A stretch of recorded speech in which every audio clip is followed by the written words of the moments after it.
Dr. Lee, thank you for coming in. Thank you for having me. Appreciate it. You were just giving me a little bit of your background a second ago. You have a unique job Yes. that probably a lot of people would even know existed.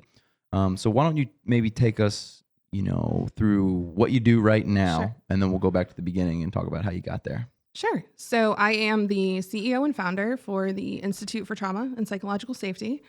And we help people understand how their past painful experiences, their traumas, how they affect them in their current reality, whether it's in their business, their brains, or their bodies, or their bank accounts, and beyond that. We work with solopreneurs, entrepreneurs. We work with organizations. We'll go in and do training, but we primarily focus in education and helping people understand how to really create better relationships, safer, more supportive relationships, and spaces that people really like to be in. Okay, so let's dive into it right now. What does that word mean to you, trauma? Because that seems like a buzzword. That's like one of the most popular words right now. It's like saying, I'm a social media influencer. What does that mean? What are you saying right now? I'm so glad you asked this because I get on such a soapbox around it.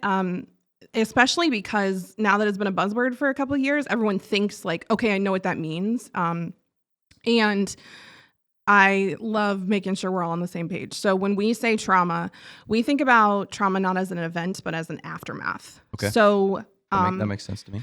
The traditional way that we looked at trauma for a really long time was something serious or significant happens, it negatively affects me, and it doesn't get better or it gets worse. So Does it always have to be negative?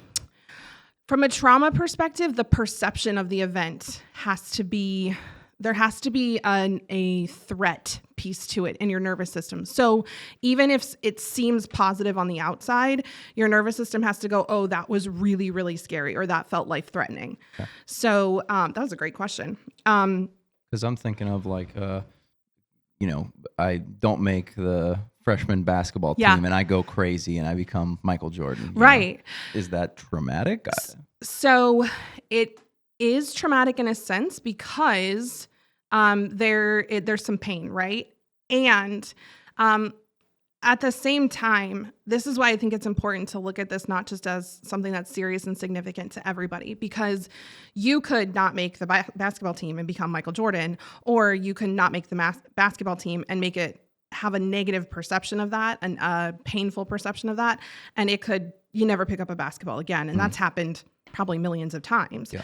So what you're speaking to is resilience and recovery. And I think that separating those two things out is really important, because trauma is where we like to think of it in three different areas. You have constriction, restriction, or disconnection after that event. So you can disconnect from yourself, you can restrict yourself, you can constrict yourself. So in that basketball, I'm never going to play basketball again.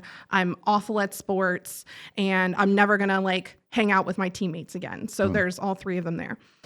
You can do it with yourself, you can do it with other people, and it can also shift the way you see the world. So you could say, oh, well, we see this a lot. Let's say that you're black and everyone who makes the basketball team is white, and the only kids who don't make the basketball team is black. Well, that could have been that the best players happen to be white and the players who didn't make the team happen to be black. And I could pretty easily make a story of, black boys or black humans aren't going to make the basketball team here in this neighborhood. This neighborhood is racist, or the world is racist. We see that a lot, and I want to just be really clear on it. It's nuanced, right? Because that could be true. Mm-hmm.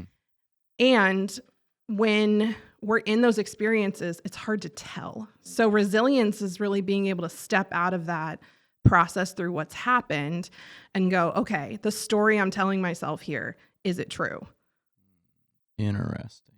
Yeah, maybe tell me if you think this definition is not useful, but I heard it maybe a couple of weeks back. Yeah. Trauma is just an event that happens to you that sort of permanently changes your behavior in the future. So let's say I burnt my hand on the stove as a 6-year-old, and you go, ooh, that's really hot. Yeah. I'm not going to do that again. Yeah. Sort of permanently change my behavior into the future. Do you think it's a helpful definition for people, or too limited? I think it's almost too, Yeah. I'm like, it's like 90% there. And I think the piece that I would take out of that is that the person, it has to be serious and significant to that person. So if you're just like, oh, I touched that and it was a little burn, it wasn't that big of a deal, like a paper cut, right? Mm-hmm. Technically you got hurt. Technically there was pain there, and you're probably not going to try to do it again. Right. You're not like, oh, I'm never touching paper again. I'm never taking a paper from Lee again. I'm never, paper's awful. I'm not doing that. So you bring up a good distinction that we make of between events that are more like paper cuts and events that are sledgehammers. Something can be really mildly traumatic, and I can easily recover from it because I don't make up a story about myself, other people, or the world. I don't disconnect or restrict. However, if you and I sat at this table every day for the next year, and every day I handed you a piece of paper and I gave you a paper cut in the exact same spot, would you start looking at paper differently? Would you start, right? Yes. Like, would you start looking at me differently? Would you be like, why does she keep doing this? Or why do I keep letting her do this? And so we talk about something called complex trauma. Complex trauma is like a death by 1,000 cuts, where, you're getting yelled at every day, no matter how hard you try to do something, or you're getting bullied for your lunch money. A lot of times we don't look at those things as traumatic, and they can add up and shift the way we see the world. I was going to ask, what's the difference between a small one, maybe not a small, but a one-time event versus like a continuation on an event? So complex is going to be, it might be bigger, but a lot of times it's those paper cuts. The bigger one-time events, we refer to those as sledgehammers. Like you get hit with a sledgehammer, you know it. You don't need to get hit twice. Right. You don't need to get hit twice to be like, I don't ever want to get hit with a sledgehammer again. I'm not going around sledgehammers, or I'm not going around this person who has a sledgehammer. The thing that we have found, though, through research is that there are just as many long-term effects that can happen post-trauma with those complex traumas, like with the little paper cuts. If I get enough of them, that can actually have a greater impact than someone who has one singular trauma. And part of that is because we validate sledgehammers most of the time. So if I get in a car accident and I'm really hurt, and I tell people, oh, hey, I was in a car accident, they're going to be like, oh, okay. Versus if I'm like, yeah, Jimmy took my lunch money again. A lot, we see this with kids a lot. Kids are like, this feels like a sledgehammer. And we're like, I'm a mom of 3. They'll come at me like, these are sledgehammers, Mom. And I have to do everything in my power not to be like, this is kind of just a paper cut. Because it doesn't matter if it feels like a sledgehammer or a paper cut to me. That's how it's feeling to them in the moment. And so if I'm just like, you're fine, that's nothing, that can actually cause more issues. So maybe a helpful addition to my definition would be that the response essentially is larger than it needs to be. Yeah. If something happens and it makes a permanent change, and that change in response is larger than it needs to be. It's larger, and it causes you problems down the road. Resilience is really like, okay, this thing that happened, it sucked, or it hurt, or I hated that. And what positive meaning can I make from this? What can I learn from this? How can I make sure I heal? How can I make sure I still stay connected to people? So maybe this one person hurt me. I'm not going to not trust anybody again. I'm just not going to trust people who show me this very clear behavior in the future, because that's been proven to be a threat. We work with a lot of people who come to us for work or business, and then we end up talking a lot about their intimate relationships, because you can't really separate out personal and professional. Especially, I work with a lot of entrepreneurs who work with their partners, and we'll have conversations around that, and they're like, well, they can't do that around me, because if they do that around me, then I completely lose it. And I'm like, okay, cool. Were they the first person to do that to you? And they go, no. I'm like, okay, who was the first person to do that to you? They're like, oh shit, that was my dad. That was my mom. That was my someone. And then all of a sudden it's like, see, this isn't a them thing. This is you've made meaning around something. It's changed your perception. Yeah, I'm actually thinking of a really silly example. You can Okay. laugh at me for this, but a girl that I dated, she had apparently it's real, Steve. You can look this up. It's some sort of a thing where when you hear people chewing, Oh, it yeah. like makes you like angry. Yes. It's like Yeah, misophonia or we're gonna something look like it up. that. And I Oh, told her, I cool. was like, this is not real. And she's like, look it up. And we looked it up. And I was like, okay, just because there's a medical term for this, like, doesn't necessarily mean that it's real. Yeah, misophonia. Yeah, Okay, you got it. Misophonia. Okay, so she alleges that she has this misophonia, which who am I to disagree? But then she's like, I really love you. I appreciate you. Yeah. But can you just make an effort not to like chew around me? I'm like, okay, yeah. And now this was years ago. I'll still like notice when I'm like chewing around someone. I'm like, oh, I need to try to like tone it down. Yeah. I'll catch myself and be like, she's not here. It doesn't matter. No one else around me cares about this. But I will catch myself and I'll notice that not necessarily change my behavior, but I still think about it from time to time. You bring up such a great point around this, because what she told you wasn't necessarily harmful, right? She's communicating to you, hey, there's this thing that I have and it really bothers me. And yet there's still an effect. Yeah. You're not in a relationship anymore. And yet there's still nowhere this, to be found, right? yeah. There's still this slight constriction in your behavior around it. It's shifted how you show up, or even in your mind, it's shifted how you're thinking. And this is another piece. I get this with parents of adult children, where the adult children will try to have some conversations with their parents around the like past painful experiences that they had. And the parent will be like, oh, well, I guess I'm just the worst parent ever. Yeah. Or they'll say, well, we did everything we could. We did our best. And we have a saying, two things are true. So two things are true here. You did your best. You didn't intend to cause me harm. And I was still hurt. Like both of those things can coexist at the same time. Well, there's so many things within that, but let's keep on talking about what you do on a day-to-day basis. So that's your primary kind of focus, right? Yeah. But you're also involved in a couple of larger organizations.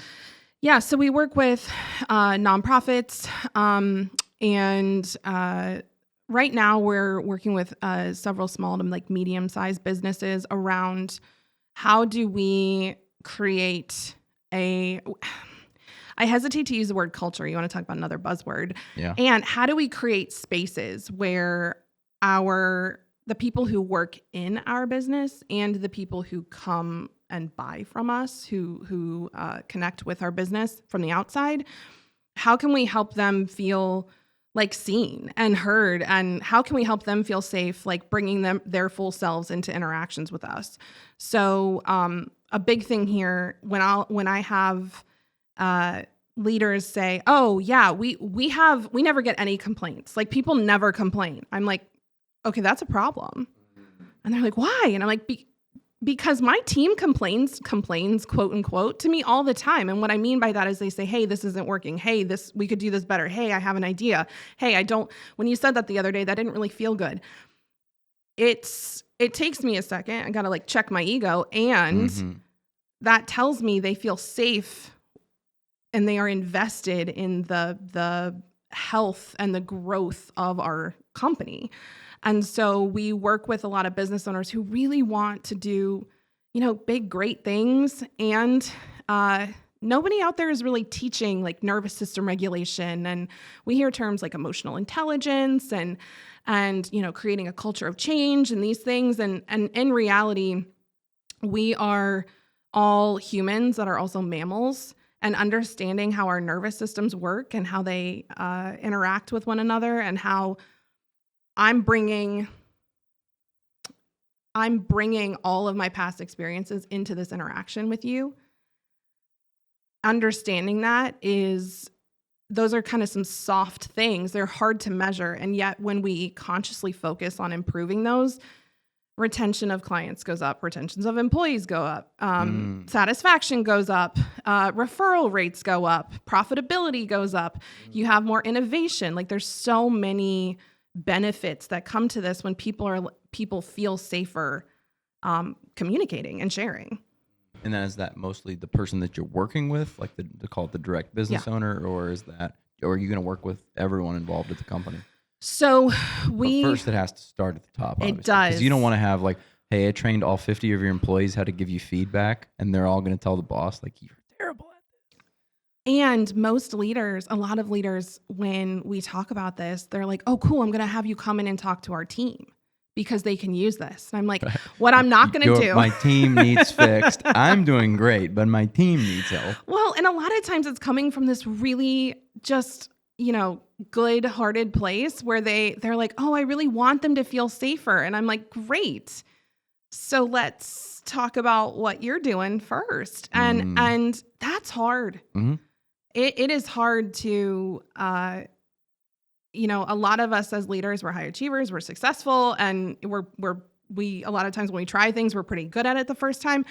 Nervous system regulation is not easy. And practicing that's what it is. It's practice. Like, I still mess it up all the time.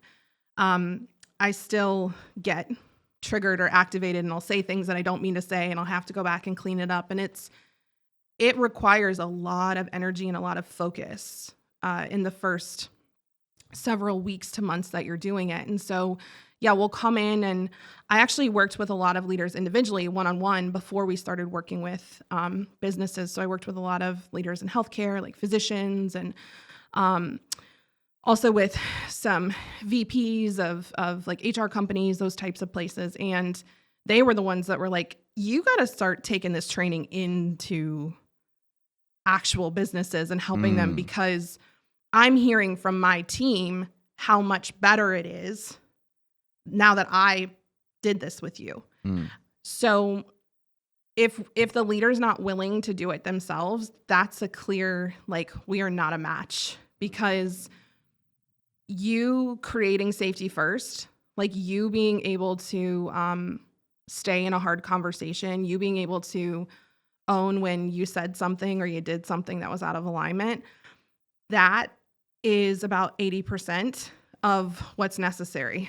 The 20% is then going to be teaching your people about nervous system regulation and them watching you be consistent in it enough for them to start practicing.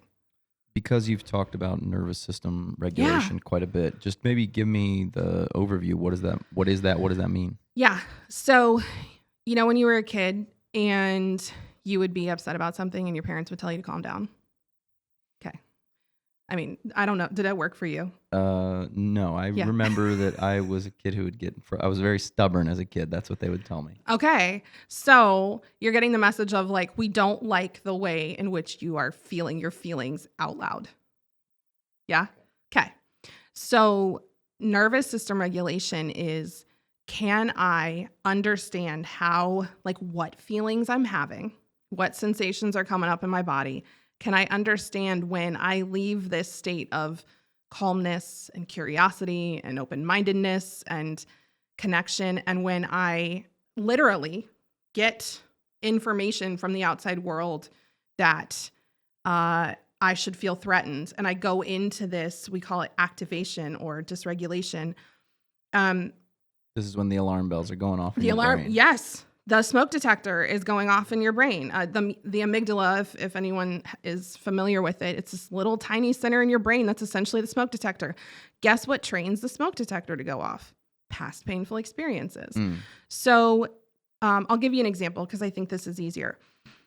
I've been in a conference room with like 20 to 30 high-level leaders, and it was the most uncomfortable room to be in because you could tell that everyone was pretending that they weren't having feelings. And yet there were some people in that meeting that were scared. There were some people in that meeting who felt probably some shame or disappointment or embarrassment because they'd been, told that they hadn't met metrics or met goals. There were some people in that room that were angry and frustrated. None of those humans were regulated. None of those humans were able to stay in that calm, curious, connected state. So nervous system regulation is just recognizing I'm having some feelings and I know how to feel those feelings in a way that I don't either hurt myself by shoving them down or taking them out on myself, or exploding out onto other people. Like I know how to just feel and move through them. The one that I see most often is when I start or I see someone start to get some feedback about something that they did that they didn't maybe do perfectly, or that someone wants them to improve, they'll just start firing it right back. Well, yeah, because you don't do X and Y and Z and yeah. And it's like, this is not the premise of this conversation. I'm not perfect. I agree with you, but we're talking about your stuff right now. Right. It's like, you don't need to throw mud on me because you have it on yourself at the current moment. And the thing of it is that you are, when somebody gets dysregulated, we have these 3 levels in our brain. So we have the human brain, we have the mammal brain, and we have the like primitive part of our brain. And the primitive part of our brain, it's what takes up the most energy. And it is like scanning to make sure that there's no threats. So like right now, that part of my brain is like, okay, there's the door, there's this, like I'm making sure I know what's going on, and I'm sensing for if the fire alarm went off right now, I'd know to get up and run, right? The mammal part of our brain is like the emotional part. So it's where we make connections. It's mammals all survive by asking for help and being connected to other mammals. So if you think about like cats, dogs, bears, all those, they have families. That's how they survive. And so if I can't stay in emotional connection with you, and you and the rest of our group decide to abandon me or isolate me, and I'm like, especially if I'm a little kid, I can't survive that. So that part of the brain is focused on like staying connected. And then the human part of the brain, which is the newest part, it only takes up about 5% of our total energy. And it's the rational, logical, reasonable part of our brain. Well, most of us think that 95% of our brain is rational and logical, and it's not. And so when you're in these situations of dysregulation, we're acting way more like mammals and way more like primitive, not rational, irrational humans. And so when you're giving someone that feedback and that threat or alarm bell starts going off, they're not hearing you. They're not worried about if they're going to hurt their connection with you. They're like, how do I get out of this threat? And if they feel powerful enough, they're going to fight you. They may not fight you with their fists, but they're going to fight you with their words. I see that a lot, that people cannot just go, okay, I'm hearing what you're saying, and even if they contend different things about that particular circumstance, they start changing the topic and be like, well, yeah, because you do this thing and you do this thing. And this, I saw you come in late on this day. And it's like, whoa, hold on. Yeah. Sometimes, and this one is one that really scares me, is when people will bring stuff up that happened 5 years ago. And you're like, oh, like you've been holding on to that, haven't you? I've had that with people that I do business with. They'll bring up something that happened in 2016 and you're like, whoa, where did that come from? Yeah. And all you had to do was push them kind of like to get them there. And then they'll come out with that. And I'm sure plenty of people in relationships have been like that. Your partner brings something up from, a decade ago, and you're like, whoa, like I haven't even seen Stacy in 10 years. What do you mean? Like, Yeah, it's common because, we have these different ways of when we feel threatened responding. So what you're describing is fight. So fight is, I feel bigger, stronger than you, at least in this moment. And what's so fascinating is that I love seeing fight come out of people, because what that tells me is that you feel safe with me. It means that I'm scared. Like I've done something to scare you, but you don't feel terrified of me. So when my kids fight me, like when they come back at me with words, I now that I understand what's going on, I'm like, oh, I love that they're not just like cowering or going, okay, mom, they're like, hey, you good? I'm like, yo, maybe I'm not good. Hold on, let me check. But there's other responses that we can have, like flight. So I see this in business a lot. We have that term ghosting, when you reach out to people and they're like, yeah, I'm going to buy from you. I'm like, so excited to get started. And then you message them 7 more times and they're like, crickets. Yeah. There's nothing there. A lot of times we avoid things if they feel scary, and we don't feel like we can have that conversation. And that's not necessarily meaning that you're not safe. It's just that they don't feel safe. So it could be a you thing. A lot of times it's a past them thing. We can see fawn. So fawning is a lot more common in kids or in people who don't feel like they could overpower. So we see it a lot in women, particularly when they're in situations with men. And that's a generalization, but like scientifically we see that. So fawning is people pleasing. This is where I just say yes with my mouth, even though my soul's like, please don't. And another piece of that it can show up with is like, we call it cry attach for help or damseling. And this is where you pretend to be super vulnerable to make somebody feel bad for yelling at you. Kind of like being a victim. Yeah, it is. It's taking on that victim identity and going, oh, I'm somebody who's hurt. And so if you hurt me further, you're the bad guy. Kind of like the girlfriend who says, if you break up with me, I'm going to kill myself. Yeah. Like, oh, what do I do here? Right. And that's really, I mean, the thing is like, you are having to handle that problem right now. And meeting somebody with curiosity and compassion in that can be really hard because you're like, okay, this is a lot. And it might be a you thing, and a lot of times it's coming from before. And so it's like, how do I navigate those situations? And, you know, we've had thousands of clients come through, and we've had a few. I've gotten pretty good at being able to discern when that's somebody's primary threat response. And they don't typically like to work with us because we don't really engage with it. We love them and also set boundaries, which is not fun for someone who likes to use that damsel because we don't step in and rescue. And we've had a few people come through with that threat response. And I want to be kind of vulnerable. You know, that's a threat response that I've used in the past. That's something that I used with my parents when I was younger. That's something that I used with my husband at times. And we don't pick our threat responses. They a lot of times get conditioned in as we grow up and as we have experiences. And it's not our fault that we developed those. It is our responsibility to notice that's what we're doing and to start shifting that. So you talk about the primary threat responses. What do those look like? Is there a list? Is there a short list? Yeah, so like fight, flight, fawn. Okay. Those are the three. And then the one that I think that's the victim. Yeah. So yeah, fight, flight, fawn, and fawn has those two pieces. It can be people pleasing or that victim mode. So we're talking about if something happens to me, even if it's a small threat, like someone comes to me and they start giving me negative feedback about how I work at my job, I'm going to either fight. I'm either going to flight and say like, I'm not even going to have this conversation right now. I'm going to fawn, which might be like, oh, you're totally right. Yeah. You're right. You're always right. Like, you're really good at your job if they're giving me this. But then mentally in my mind, I might not even believe that. Yeah, you might just be like, or you might just be like, say whatever you need to get out of this conversation, which is a little flight, a little fawn at the same time. And then the last one would be that I say, you're always picking on me. You know, you're always making me out to be the bad guy. So it's not even necessarily going to look like that. It's going to look like, it might look like that, but that's not even a little passive aggressive. That's a little fight.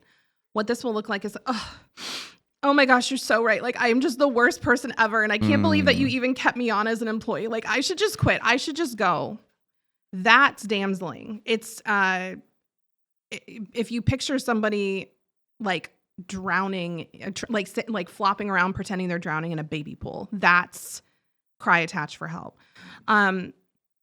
And I want to be clear, all of those threat responses are super useful when there's an actual life-threatening thing happening. And your boss giving you negative feedback is not a life-threatening experience. There is one more threat response that we see. It's called freeze. And freeze is actually where the nervous system shifts into an even more severe state of dysregulation, and it goes, oh, this threat is so dangerous, I can't survive it, so I'm either going to just play dead, or I'm going to completely check out to the point that I'll like dissociate, or I'll actually lose consciousness, I'll pass out. So that's the one that maybe it's happened to some people in real life here, but kind of happens in your dreams, where you're like there's a serial killer in your house, and then you're just like, oh, I can't move. I see it way more often. This was something that really surprised me when I started applying these trauma-informed practices to teaching business and talking to people. A lot of people are in freeze, and especially around the pandemic, especially with all the news like doom and gloom, like, oh, the economy and this and that. People get, if you ever have someone telling you they're stuck, they're like, I'm trying so hard. Like, I know I need to make the calls. I know I need to get a hold of the client. I know I just need to do the work, and I don't know why. Like, I just can't do it. That word can't. When I hear I can't or I'm stuck, I'm like, cool, you're in freeze. There's something about this that feels so scary that your nervous system is going into this state. And so us figuring out what that is. But I've also seen people be really harmed in like coaching or business spaces where people will be like, oh, well, you just need to try harder. Or you just like, have you done any mindset work? And they're like, I'm doing like 6 hours of meditation and journaling and like all these things, and I'm doing, and I just can't figure it out. And they're like, oh, well, you just need to try harder. That, to someone in freeze telling them to try harder, it's like, it's like trying to get somebody to move a cemented brick wall and saying, well, you're just not pushing hard enough. They're stuck. Interesting. So what advice would you have for people on both sides of this coin? Yeah. Me, I'm the employer. I'm giving you some feedback. It's going to be maybe not the best thing that you've ever heard. Yeah. I want to keep you in a sort of calm state. And then you, on the other side, you're hearing this feedback. It's not great. You don't love what you're hearing. You wish you weren't hearing it, but you are hearing it. Mm-hmm. Maybe give me some advice on both edges of the conversation of how you would approach it to make it a little more productive. Because I think these conversations, people really get afraid to even have. Yeah. Because they're like, oh, I know when I go talk to Lee and I tell her that, hey, you've been working like kind of too slow recently. Yeah. She's going to get super defensive. She might come at me. She might shut down. She might start crying. She might scream, yell. She might leave the building. And it's not going to be productive. Mm-hmm. What I see a lot is people just don't have that conversation. Yeah. And then they just act like it's not there. And then they talk behind your back and be like, Lee's way too slow, but nobody wants to say anything to her. Or they just, here's my favorite. Lee should know. I don't have to tell her to do her job. She should know she has to do that as part of her job. And I'm like, well, have you told her? Have you explicitly said that? No, I shouldn't have to. I get that you don't think that you should have to. But And yeah, that, okay. So a couple pieces here. One, the way that we can practice taking like a trauma sensitive approach to this. And some people, when they hear this, their brain immediately goes into resistance mode because they're like, oh, like I shouldn't have to. I'm like, just hear me out. Okay.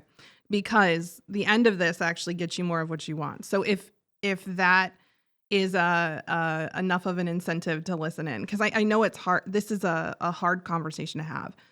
So a trauma sensitive approach to this is, number one, I would back up and look at proactively, we're already in this situation, and there are probably like a few key things you could have done from the start with this human that this wouldn't have ever happened. Mm. So a lot of the things that we will help people bring in is, okay, when you hire someone, do you do something that we call container setting? Yeah, you told them the hours, you told them the pay, you told them the expectations, all of those things.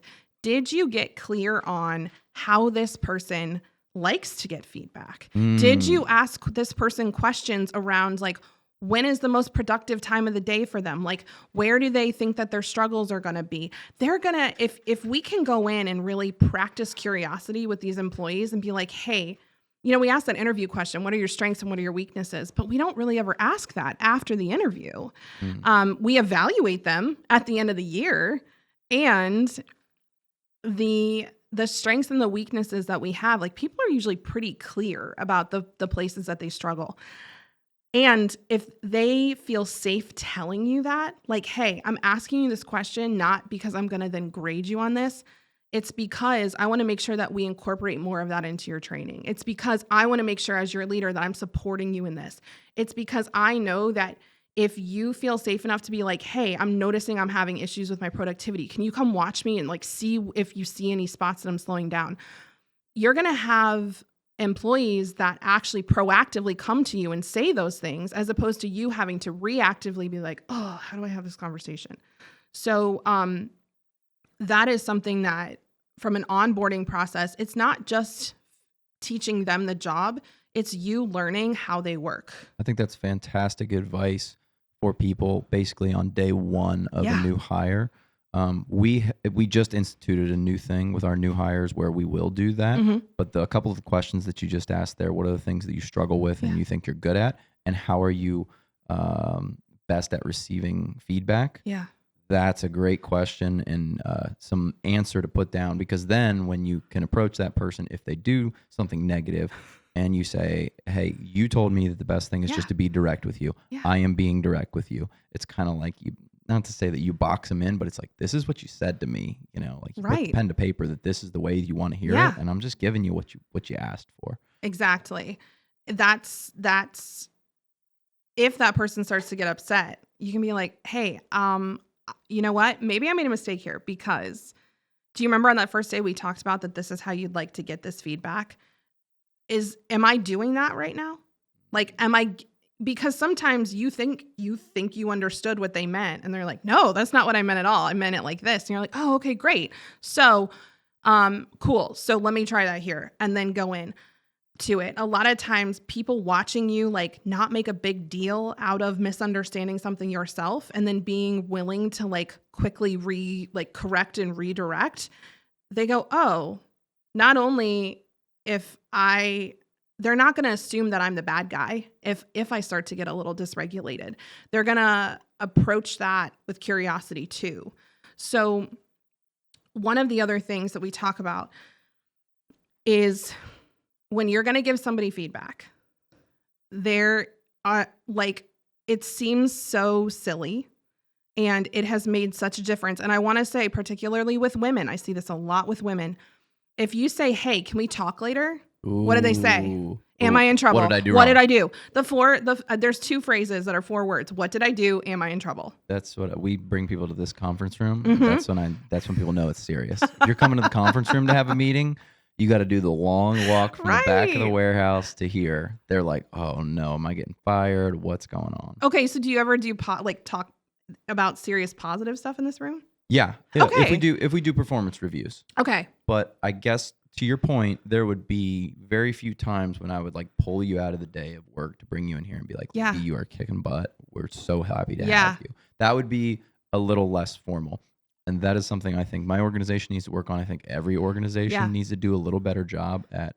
We always like plan and schedule the downside, the things that we're going to talk to you about. We don't really ever do that for the positive things. And then we'll just do the performance review, which will be like 50-50, good and bad. Yeah. But if you're a bad employee, it might be like 60-40 bad stuff. Right. And that's, so I'm going to say like maybe a little oofy thing, but like this is the paper cut room then. Oh yeah. So if they know like, oh gosh, they're already going to be on the defensive. They're already going to be in a threat response. So like their nervous system, their hackles are up. They're like, okay, am I fighting? What am I doing? Right? They don't know. And so that like the principal's office basically. Yeah. They never get called in there for like, to receive an award. Right. So that might be something, of like, hey, we're actually going to start doing some positive stuff in here too, so people don't feel like this is a scary room. Or even potentially you do your performance reviews in different rooms every so often. Yeah. This office doesn't have enough conference rooms, but our next one will have 4 or 5 different conference rooms. You could say, hey, we're going to meet in conference room A this time, B next time. Yeah. See? Then you don't get these like negative feelings, even just in the room potentially. The other thing is, so being in a large hospital organization and a large academic organization, sitting across from people, right? I had a manager who would take us on walks around the building. And the thing I loved about that was because we were walking side by side. So they'd be like, hey, like, I want to like work through something with you. I want to like chat through something. And a lot of times it was something that I was like, it was a criticism. There was a something that needed corrected or explained. And it made my nervous system feel so much better to be like, okay, we're walking and talking and I'm not directly sitting across from this person. We're literally in opposition this way. Mm-hmm. There's a famous story about, it was Gorbachev and Ronald Reagan, I think, where like they're trying to, for a walk. Yeah, they're trying to go like have a negotiation. They're sitting across from each other for hours. Like Gorbachev's not budging and Reagan's like, let's go for a walk. And they start walking and like what's taken hours to try to work out that they haven't moved. I think it was like a 15 or 20 minute walk. And it's like they came back, came to the table, came to an agreement. And I think that is our nervous systems. Again, we have that mammal piece. They are scanning. Go watch any nature documentary with mammals and watch like if they get in opposition of one another, that's we're trying to figure out who's the bigger, badder person at this table. So that's one piece. Another piece is if you've got someone that you've got to give feedback to, like just being really honest around, hey, I got to talk to you about something hard. And I know that you may have some feelings during this. So like you're like, however, like whatever comes up for you, that's cool. We really try to have those conversations and frame those as the beginnings of conversations. So, hey, I'm going to give you a piece of feedback, and that is the beginning of the conversation. That's not the end of the conversation. So I'm going to say this, and then you're going to have space to like take a minute, process it, do whatever you need to do. And then when you're feeling a little more calm and regulated around it, then we're going to chat it through. So would you tell this person 20 minutes before, an hour before, the morning of, we're going to talk about this, about how you're not working quick enough? Yeah. And then, but you don't worry that this person's going to stew on this and think of all their excuses for the next 2 hours as they're leading into that meeting? Well, what I wouldn't say you're not working quick enough. You know what I mean? Like I would say, because, and this is, I get annoyed by how much language matters here. Like it's a lot to have to really look at how we are saying things and how we're communicating with people. And honestly, if the results weren't as phenomenal as they were, I wouldn't put the effort into it because it does take a lot of effort. Like I don't want to sugarcoat that at all. And what I would probably say is like, hey, we're noticing some issues with productivity and they seem to be coming from your particular place. So can we have a conversation around that? Because what I'm doing is saying, I'm not assuming that you are the problem. I am coming to this saying that I know that we have an issue and you are the best person to help me figure out how to fix this issue. The way I would probably think about saying it is more so, how am I causing this problem? Like, just like you said, we're noticing some issues with your productivity. Yeah. What tools am I not providing for you to hit the goals that we have established? Yeah. Because then it's like, please blame me. Tell me like what I am not doing. Oh, well, I don't have a trash can near me. It's like, great, I'll get that done for you. Also, you sort of eliminate some of their, not to say excuses, but you right up front get the feedback that they have about you by saying like, oh, well, you've done X and Y and Z. You haven't trained me well enough. Right. Okay, great. Like now I can actually train you on these things and see if that does eliminate the problem. Most people really want to do a good job. I totally agree.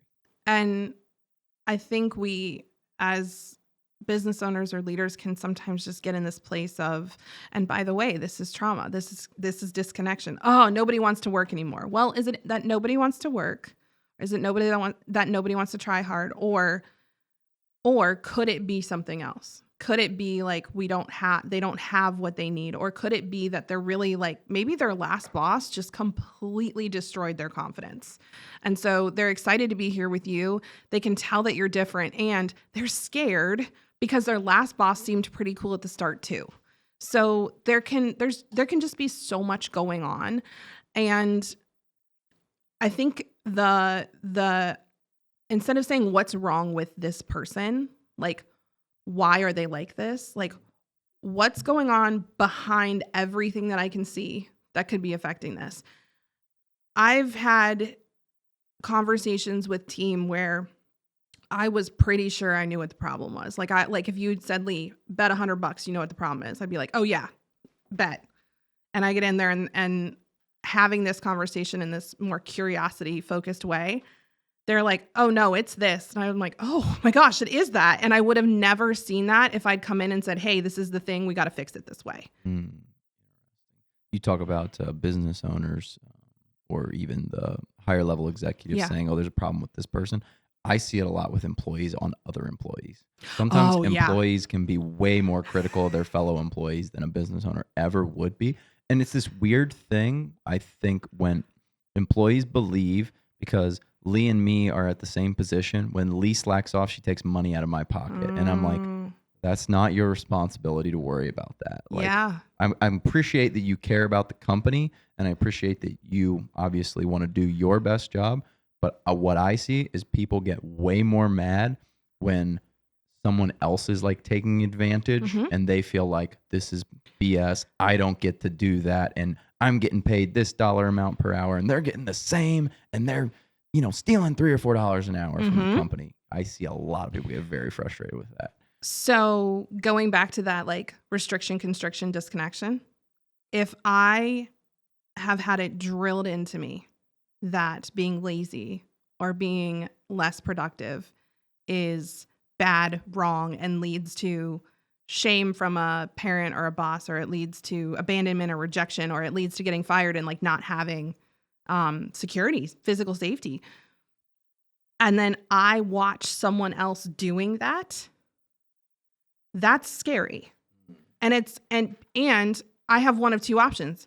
I can either make myself wrong for being scared by that, or I can make that person wrong for doing the thing. And 9 times out of 10, it is so much easier to be like, oh my gosh, that person's so inconsiderate. And I'm like, cool. So you have some personal, deep beliefs around what it means to be considerate.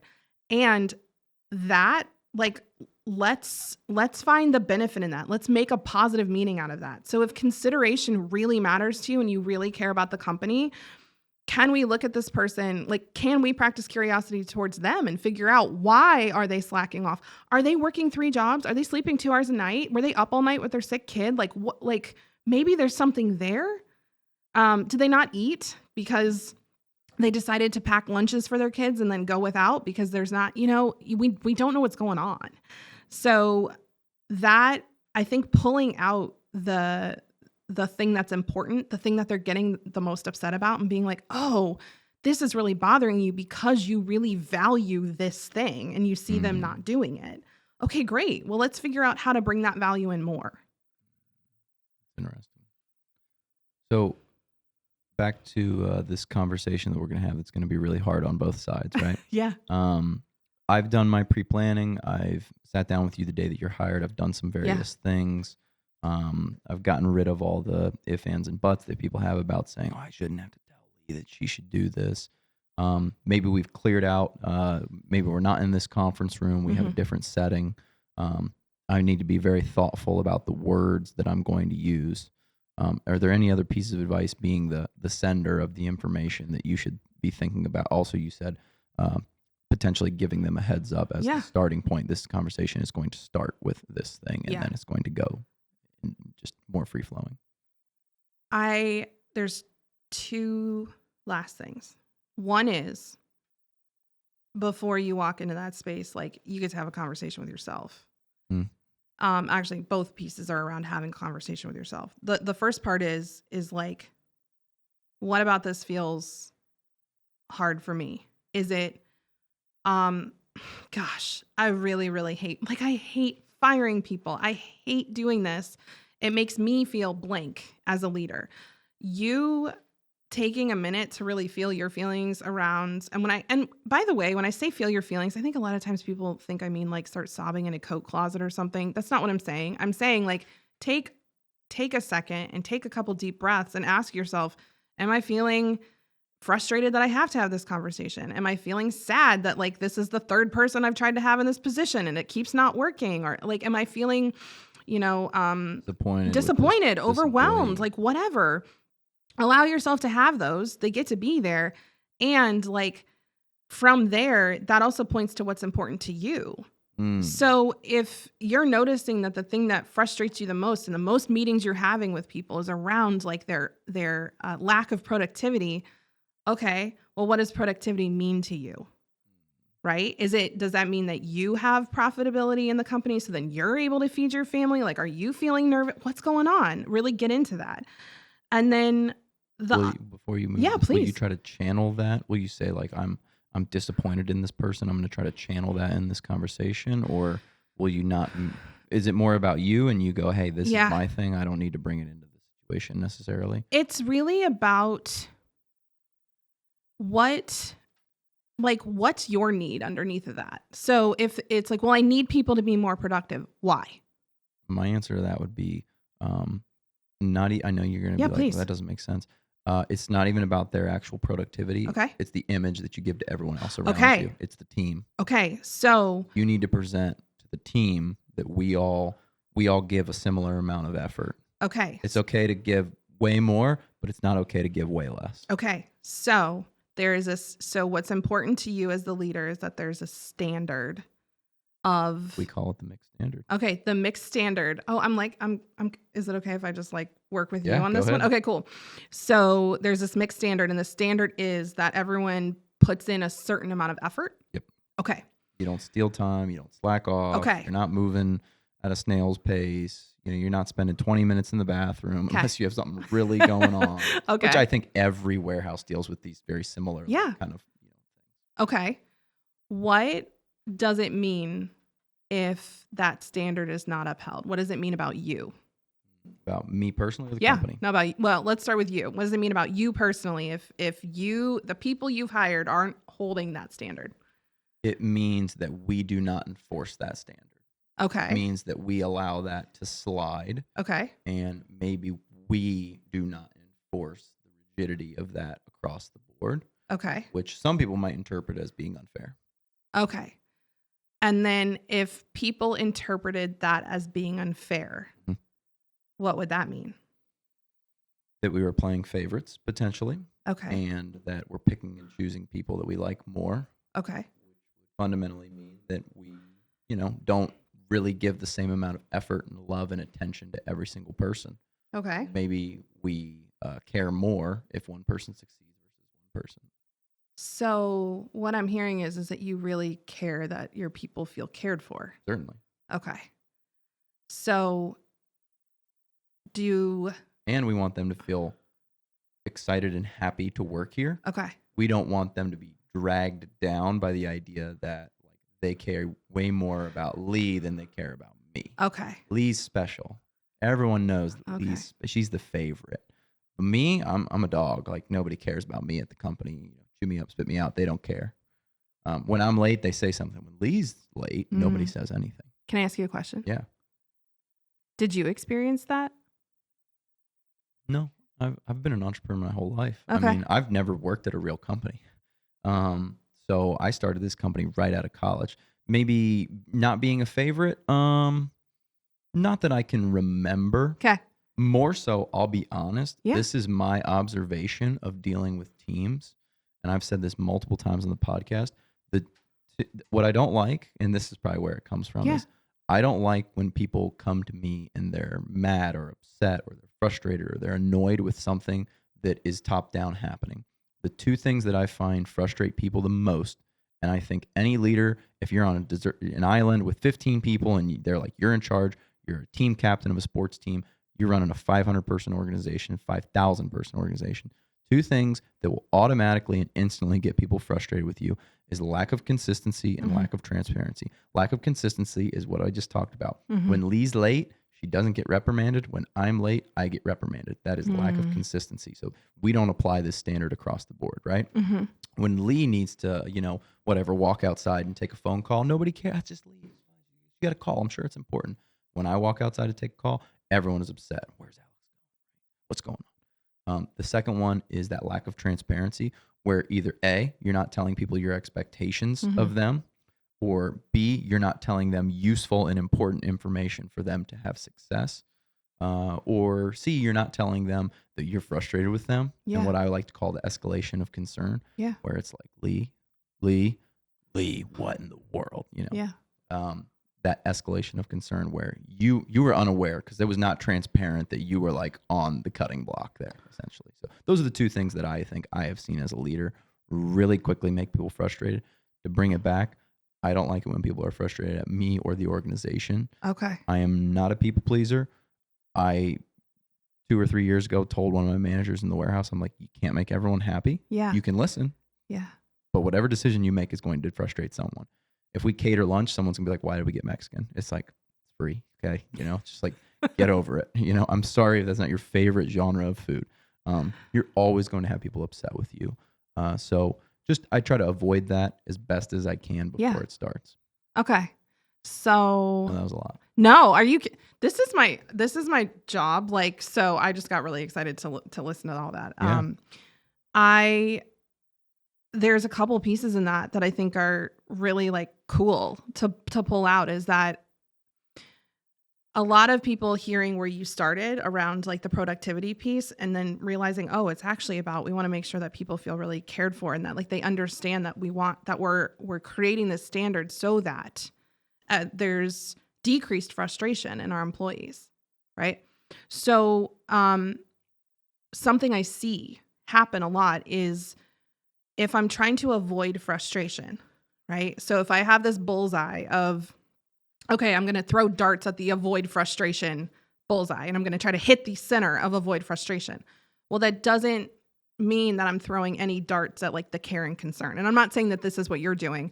I'm just saying that like when if we've got an avoid bullseye, we also want to have a strive bullseye. And like so promote. So bullseye. like if you started the container setting in your thing off with like, hey, the standard is this because I don't want you feeling frustrated while you're here. I want you feeling like we care about you and we have concern for you. So here's the thing. Every individual employee that we hire, we talk to them about how they best feel cared for. They best feel like we are showing concern around them. So you don't need to concern yourself with what that person's doing, because we're not treating you all the same. We're treating you all the same from a value perspective. We're not treating you all the same from a behavior perspective necessarily. And I want to give this example as a mom. I've got 3 kids. They all have very different needs. The standard is that they're going to show us respect, right? That they're going to be respectful, that we're going to all be kind, that we're going to, their father and I are going to work together to provide as many mutually beneficial possibilities to them as possible. And sometimes it's not always going to be as mutually beneficial for them as it is for us, at least in the short term, like doing chores or, saying no to things. And every single one of those kids has a different need. They have different ways that we end up parenting them to make sure that they feel cared and concerned, or care and concern. So like my oldest, feedback wise and showing them love wise, you got to wait for them to come to you. Like we've joked that they're a raccoon. They're half nocturnal. You got to wait for the kid to come to you. And if they come to you for physical affection, you can give them all the physical affection they want. If they come to you for feedback, they're completely open. However, if you try to do either of those two things and they haven't initiated it, it's going to go horribly. Versus my other child is like, you can literally hug me whenever you want to. I love it when you do that. And I love feedback. In fact, he's a pitcher on a travel baseball team, and he is one of the only players that likes when his father and I give him feedback while he is pitching. The other parents are like, why are you talking to him? I'm like, he asked for it. He likes when we're like, dude, slow down. Dude, like you're pulling your foot. He likes that. And so it feels like more work to go in and individually do that with each employee. And at first it is. It's more work up front. And if your employees understand why you're doing it and you put in that work up front, what you'll see is that like the dividends on the in the long term Oh, they just start like paying off exponentially. You have them actually starting to hold the standards themselves with each other. So like you'll see That's the goal. I'll see this with my kids. One kid will start being disrespectful to my husband, and the second kid will be like, "Hey, you're being disrespectful to dad. Remember, we're respectful like this." I don't even have to do anything. And the first kid's like, "Oh, you're right. Is My that like bad." a phrase that you've repeated to them? Is that kind of how that was ingrained? Like, we show respect in this family. Do you say that over and over again? Or no, is that just they've picked up on it through time? You know, I never thought about this. So we've talked about our values as a family and really defined them. We've also done that in our business. So everybody who comes in and the values, the kids are in alignment with the values. Like they see why they are important. We didn't necessarily involve them in the conversation when we started it just because they were younger. And now you got me going, oh, we get to have a new conversation and like actually ask them if they want to add anything. And yeah, we've talked about like, what does respect look like for them? What does mutual benefit look like for them? What does love look like for them? What does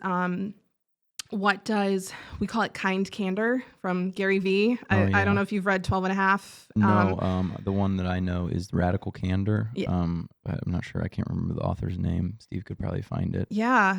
He talks about kind candor, and it's like, look, I'm going to say the thing that might not feel great in the short term that is the kindest thing I can do for you in the long term. You know, one of the best places to get like some phrases and just like a really good insight to someone who kind of has this figured out is Ted Lasso, the TV series. Oh my gosh. There's like people who've written tons of articles about it. What's her name? The radical Kim Scott. Yeah, and this is the chart here where this is the one that I've used. That's not the chart. But basically, there's radical candor in the top right-hand corner, which is basically on one axis, it's saying what needs to be said to the person. On the other axis is care. So there's radical candor where I care a lot and I'm willing to say it to you. There's one on the left where I don't care, but I'm willing to say it to you. And that's like basically you're being an asshole. Yeah. There's one where I care so much about you, but I'm not willing to say anything. And that's the one she calls destructive empathy, which is exactly the phrase that I use all the time. Which Ted Lasso goes, hey, are you the type of guy who, when you got something stuck in your teeth, you want me to tell you? And you go, yeah. And he goes, yeah, that's why I'm telling you this right now. And it's like, wow, that's such a great, like, disarming. I say that to people in meetings. Like, we're the type of company, if you have something in your teeth, I want to tell you about it because I don't care so much about you that I don't want to hurt your feelings by saying you have something in your teeth. And you walk around at this party for the next 2 hours with the thing stuck in your teeth because, like, I didn't want to embarrass you for, like, a millisecond when it's like, you got something. And then the bottom one is, manipulative and insecure, where it's I don't care about you and I'm not willing to say anything to you. So it's like, Lee's doing this wrong, but I'm just going to let her go. Right. Like, I'm just going to let her keep on doing it. I'm going to let her mislabel 1,000 units at the company. And then the manager will come over and be like, Lee, what'd you do? Like, I don't know. I didn't see anything. Yeah. Oh gosh. You know, there's another term that reminds me of that. It's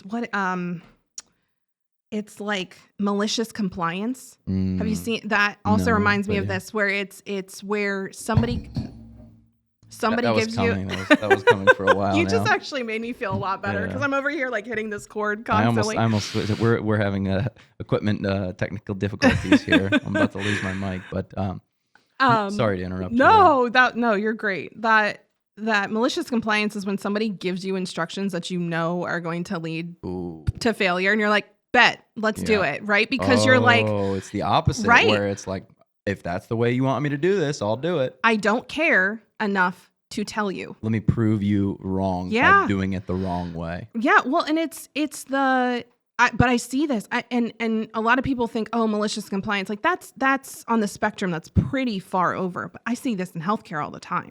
Healthcare was such and organizations that measure mistakes, right? And they say you're not going to get in trouble for reporting your mistakes, right? Ooh. And yet,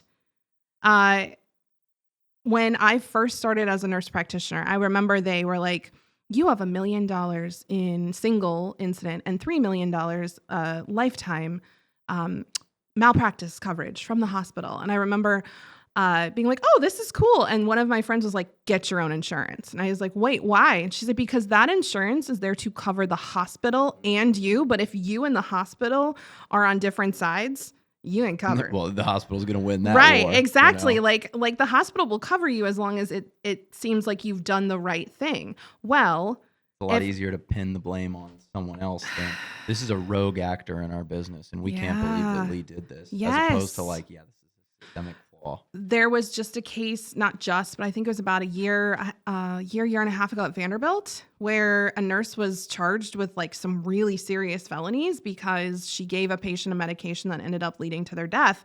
And my husband was laughing at me because I just hyper fixated on this. I was so angry because I was like, wait a second. How on earth did that happen? Like that shouldn't have been able to happen.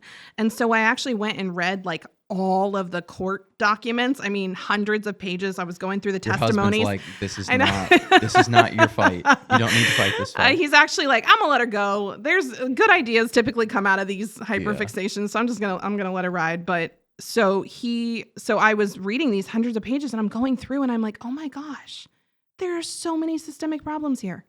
There were 5 or 6 places that this could have been prevented. And yet we're going to the end person who complied and followed the rules to the best of their ability. Did she make a mistake at some point? Absolutely. And the fact that we call it the Swiss cheese effect, where you like lay all these pieces of Swiss cheese on top of each other. And, there's holes in Swiss cheese. Typically, if you look at a package of Swiss cheese, and you like held it up to the light, you wouldn't be able to see through any of the holes because they kind of all overlap. Yep. But every now and then there's a hole that goes all the way through. And that's what this was. And yet she was the last piece of Swiss cheese. And so they went, okay, well, put it on her. And I think that's also important from a leadership perspective, because how often do leaders, they're the last piece of Swiss cheese, and there's a board or there's people that like you're answering to around your decisions. And you're like, well, I need to make sure that my team's doing everything right. I need to make sure that I'm enforcing all of these rules. I need to make sure that I'm getting out the bad seeds, and there's so much pressure because your job's on the line too. Like you are responsible for answering for a lot of the things that your team do. And so we've talked a lot about like the employee piece and how as leaders we can create like that safer space for our employees and help them feel better. And I think it's just so important to talk about, like, it is so hard to run your own business. It is so hard to be a leader in the C-suite. It is hard to like handle and shoulder that level of responsibility on a consistent basis. And I see a lot of threat response in leaders because like the amount of stress and the amount of just sheer like volume and weight of everything they're holding, that alone can be dysregulating. Well, not to mention they have gotten to their position probably by fight. Yeah. So there's not a good methodology to like turn off the fight and be like, I'm going to relax for a little while and, start to understand the people in the organization. Yeah. It's like, that's not what I do. Like, I'm a fighter. I go out. I have things I want. I go out. I take them. That's how I got here. Yeah, a lot of leaders fight for things. So, when you look at that threat response, I'm going to fight for this thing that I want to prevent bad things from happening. Or, and the bad things that are happening, it might be, well, I don't get promoted, or it might be I don't get a raise or any of those things. As a business owner, it could be, I don't increase my profitability, or we don't survive like an economic downturn, so you're always fighting for something. And that's exhausting. You don't necessarily know when to turn the fight off and go, this is a time to collaborate instead of fighting. Or maybe this is just time to listen. Yeah. Or maybe it's just time for me to close the laptop and like get out of my email and go sit and stare at a wall. There is a practice that I give a lot of the leaders that we work with and the business owners. I'm like, I want you for this week for 5 minutes a day to just go sit in a chair and stare at a wall. And they're like, what? I'm like, seriously, go sit in a chair and stare at a wall. They can't. Do not. They can't. they're like, oh my gosh, my brain just started running and I started thinking all these things. And then I was thinking about everything that I couldn't write down. And I'm like, okay, so that's fight mode not being able to be turned off. And you're supposed to be able to like rest. You're supposed to be able to stop that. You're supposed to be able to stare at a wall. Yeah, we just had a guest on who most of his work is around rest, and now he's really into the 4-day work week. Yeah. But a lot of his authorship is around resting, or you talked about Gorbachev and Ronald Reagan going for a walk. He talks a lot about walking and the unique science that happens to your brain while you're just on a walk. While we were talking about that, I think there's also something to be said about being side by side as opposed to face to face, eye to eye. Being eye to eye is kind of intense. Yeah. I know that's like you're supposed to look the person in the eye. That's not always the best idea. Actually, I think now they've come out with some research that if you're on a first date, it's actually better to be side by side to the person. So maybe like you're sitting next to each other in a bar seat. Or you're like axe throwing, or you're like mini golfing or something where you're not. Yeah, and also it lends itself to like maybe some physical contact. Okay. Like mutual, like, oh, we're rubbing elbows. It's okay. Okay. I can touch your back, your shoulder, whatever. As opposed to we're way across the table and it's like, yeah, this is an interview. Like, do you meet my criteria? It's intense. You know? I mean, I can only imagine. It's been a hot minute, and it's so funny you're sharing that because my husband and I actually met getting off of a campus bus and we started walking to a class. And then we sat next to each other in chemistry class, which is just like the cutest thing. But there was chemistry. There was chemistry. Yeah. I don't think I told you this. We have the same first, or well, his name's Timothy Lee, but he goes by Lee, so we're both Lee. But that side by side was so helpful because it's not. You're right. It's not just this interview. Your brain can just relax a little bit when you're walking. Alex talked about this. You sort of go into this. What did he call it, Steve? The DNS. It's this sort of like relaxation state, and apparently your brain can go into that state in like milliseconds. Where it's like in this chill state. And previously, the researchers thought that nothing was happening, but they found out that that's not accurate. There's these sort of background processes that are happening, and Alex talked about this, and he goes, "We know that this is happening, and the best, most logical example that I can provide to people is." You're thinking about, all right, what was the actor's name in 10 Things I Hate About You? And then you go on 20 minutes later and then you go, Cameron Diaz. Right. And you're like, I wasn't even thinking about that. It just, for some reason, it just popped into my head. That's that problem solving thing going on in the background. And that's why he says that a lot of great ideas and things throughout history have been found while walking or while people are working on a different problem altogether. And then it just kind of comes to them and they go, well, where did that come from? It was in the back of your mind. You didn't forget about the problem. You just kind of turned the active portion of your brain off so that you could relax. Yeah. Showers, driving. Yep. People say I get great ideas on a shower. Yes, exactly. I go for drives and I talk.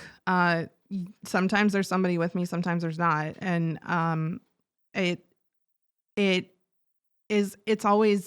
of ironic to me that we've painted it as like, you're crazy if you talk to yourself. And I'm like, actually, externally processing is a way to regulate your nervous system because you hear the things that you're thinking and you hear the things that you're saying and you go, wait a second. Do I mean that? Like, wait, is that true? It's easier to be curious about something if you're hearing it out loud rather than just thinking it in your brain. One of my things that has just been so helpful for me is I will actually ask myself a question, like something I really want to figure out. I'll be like, I did this the other day. I was like, okay, you know what? We're looking at our revenue goals and our profit goals for the next quarter. I'm like, okay, so I really want to, between these three things, like add an additional X amount.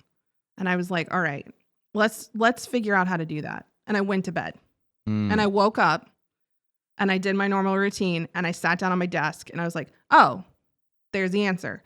And so often if I do that, like it's something about that subconscious processing at night. It's not that I'm dreaming about it. And sometimes it's there. Sometimes it'll actually wake me up. Sometimes it's there right when I wake up. But usually by the time I get to my desk, there's like an inkling of a thread of an idea that I pull and it's like, it's there. And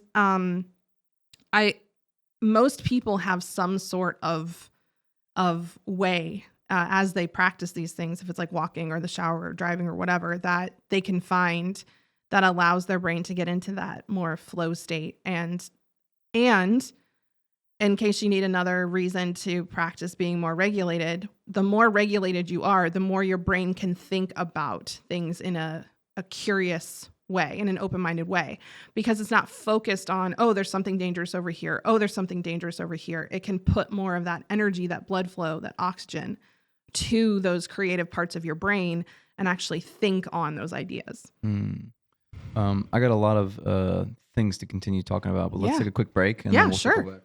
All right, Lee, we're back. We're about to have this hard conversation, but this time I'm on the receiving end of the negative feedback.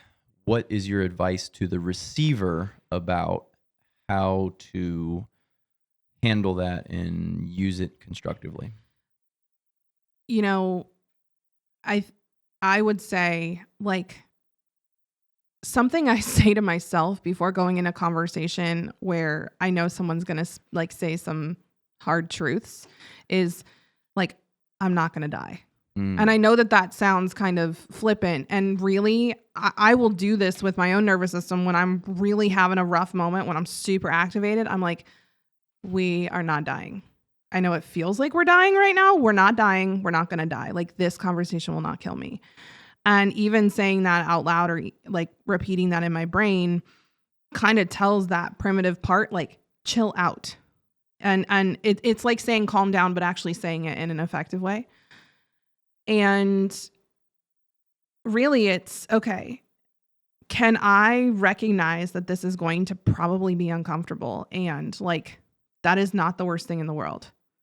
Sometimes discomfort can be really good. Discomfort can be really good. And like, even just being willing to be like, hey, I want to hear what you have to say. I'll do this with my husband sometimes. I'll say, look, I know you have feedback for me and I really want to hear what you have to say. And I'm probably going to get a little defensive. That's not your job to manage. It's mine. I will work on it. But if you see me do an eye roll, you see me do any of that, like, obviously, you're allowed to say what you need to say, and I'm working on it. Like, I'm over here working on it. Really smart of you to kind of add that like caveat. Like, I'm going to be honest, I might not be the best at receiving it, but I am inviting you to give me it. And then once I have some time to think about it, then I can come back and sort of gather what I will from it. Yeah. I also, if you struggle with responses, like, have a couple planned responses. Sometimes I'll just have something to fidget with, like under the table. If I can kind of give my body something to do, and I can create some more certainty around it, because I don't know what you're going to say. I might have an idea. The reality is I don't know what you're going to say. That uncertainty feels really scary. So can I create some certainty by reminding myself that I'm safe? Can I create some certainty? Like, look, even if he says the worst thing in the world, like, and even if it's super uncomfortable, you can get through it. Can I give myself a little bit of comfort? Just being able to like a worry stone, or I wear these rings because they're great, like fidget things. Nobody's going to be like, oh my gosh, she's so worried. I'm like, no, this is just a little way of providing myself comfort during like a slightly dysregulating thing. And I think the biggest piece, and this goes for the leader and for the employee, whichever side of the conversation you're on, the goal is for y'all to maybe not stay connected in the same way. And the goal is to be able to talk about the conflict and stay connected. So I always say, look, you might end up making or creating distance. So maybe you are going to let this person go from the company. So you're going to distance yourselves from each other professionally, and you're not disconnecting from them as a human. You're like, look, like, I think you're a cool human. I really I wish the best for you, and us being connected in this way isn't working. Yeah. So I can be in conflict with someone, decide that relationship gets to shift, or they can decide that relationship gets to shift. And it doesn't mean that I have to cut myself off for them or cut myself off from anyone who reminds me of them, and, make a meaning out of this that is, like you said earlier, bigger than it is. One thing that I've started to do, I'm reading this book called The Inner Game of Tennis. It's a pretty famous book. I believe there's an inner game of golf also. But I'm about 3/4 of the way through. And my main takeaway so far is he says when you have a shot and it goes inbounds, you judge that as good. Yeah. And then when it goes out of bounds, you judge that as bad. But on the flip side, the person who's on the other side of the court, when you hit a shot out, they're judging that as good. Yeah. And you're judging it as bad, and then vice versa. And then the referee is just judging the shot based on what he thought it was. He doesn't think it's a good shot or a bad shot. He just is out. It's in. That's it. So our judgment of things is totally coming from our mind. And one of the big pieces of advice he gives you is when you hit a shot, don't judge it as good or bad. Yeah. Because that's going to try to either reinforce or you're going to try to reverse that particular way of doing it. He's like, just observe. Just take a step back and observe. And I received some feedback this week, which I didn't like. Probably put me into a state of dysregulation, as you would say. And I told myself to just observe this feedback. You're currently judging this as bad, but it's not necessarily bad. It's just, it is what it is. And his piece of advice is once you can observe, then you can decide if you need to make changes. But when you're judging, you can't actually slow down and be like, okay, well, what did I do that led to me hitting it out of bounds? Like if you just feel it, observe what happened, just have no opinion towards it, then you can make changes and kind of understand at a deeper level what's going on. I just thought that was really interesting advice. That you just, okay, I'm not going to freak out about this and start to get defensive or say they're wrong or say I'm in the right or I do all these other things right. I'm just going to try to observe this. Yeah. You just reminded me of Half Baked, where he's like, I'm not going to freak out and do this thing. And that's our fear a lot of times as the leader is like, oh gosh, what's going to happen on the other side of this conversation? Sometimes as the employee, like bringing feedback, we're like, oh gosh, what's my boss going to do? And that the whole like judgment usually happens when we are at least slightly dysregulated or where there's some form of past painful experience around this. There's a book called Mindset, and it's by, I want to say it's Carolyn Dweck, I think. Yeah. I just finished this and I was so grateful for this book. And I was also having some feelings about the book because she talks about fixed mindset versus growth mindset. And I'm like, oh, I have a growth mindset, of course. And then I'm reading the book and I'm like, wait a second. I have a growth mindset in some areas. I have a very fixed mindset in some areas. And the fixed mindset, she has this quote where she says it's where you're consistently judging what happens as confirming or denying who you think you are versus consistently evaluating what happens as in order to learn from the experience. Back to observing, yeah. Right. And so she's like, look, if you are telling everybody or acting like you got a royal flush while you're secretly worried that you're holding a pair of 10s, then what you're going to do is everything you do, you're going to try to prove that you're holding a royal flush. You're going to like try to bluff and you're going to try to do those things. And then when it's finally found out that you're not as good as you thought you were, then everything's going to come crashing down. And this has been, I think a lot of leaders and a lot of entrepreneurs where we're like, no, I'm cool. I'm cool with discomfort. I'm cool with failure. Like I believe in failing forward. And you're like, yeah, most of the time, except there's probably a few areas. One of mine was if somebody came to me and told me they were disappointed in me, like just take me out back, like put me out to pasture. I'm done. That was one of those pieces of feedback that I could not take and observe. It was immediate defensiveness or damseling. Like, well, I guess I'm just the worst person ever. For me, it's when someone starts to say that I can't execute or I don't execute. It's like, we expected you to do this thing and execute it and you didn't. Yeah. That's when it's like, oh, gut punch. That really hurt. I'm cool if someone says you didn't do what I expected you to do. I'm not like, the thing that just crushes me is when people are like, you're not who I thought you were. That one is like, I'm done. I'm out. And it's because there's a shame component to it, right? Of I thought that you were this virtuous or value focused person, and I'm seeing that's not the case. What I've realized is that's actually someone else putting their growth mindset or their fixed mindset on me. So they're saying, I judge you as good or bad based on your actions, instead of going, no, your actions are either helpful or unhelpful. And we get, or like in alignment with what you want to be doing or out of alignment. And you get to learn from those. Interesting. Let's go back to the word trauma. Yeah. We talked about how it's kind of a buzzword right now. I guess, how do you differentiate between what's traumatic for someone and what's just like, that was like a bad experience, but like it's not affecting you? And then the second question I have to piggyback off of that is, do you ever fear, and this is one of the things that I wrote down in my notes, is do you ever fear that talking about like your trauma is almost like I'm like feeding you like an excuse? Well, no, I didn't think that me and my dad's relationship was that bad, but now that you're talking about it, maybe he did screw me up, and like now I'm going to take this forward, and then in every relationship that I'm in, I like kind of like default to, well, I can't do it because my dad screwed me up. Okay, so first question is, I got so excited about the second one, and I want to make sure. So,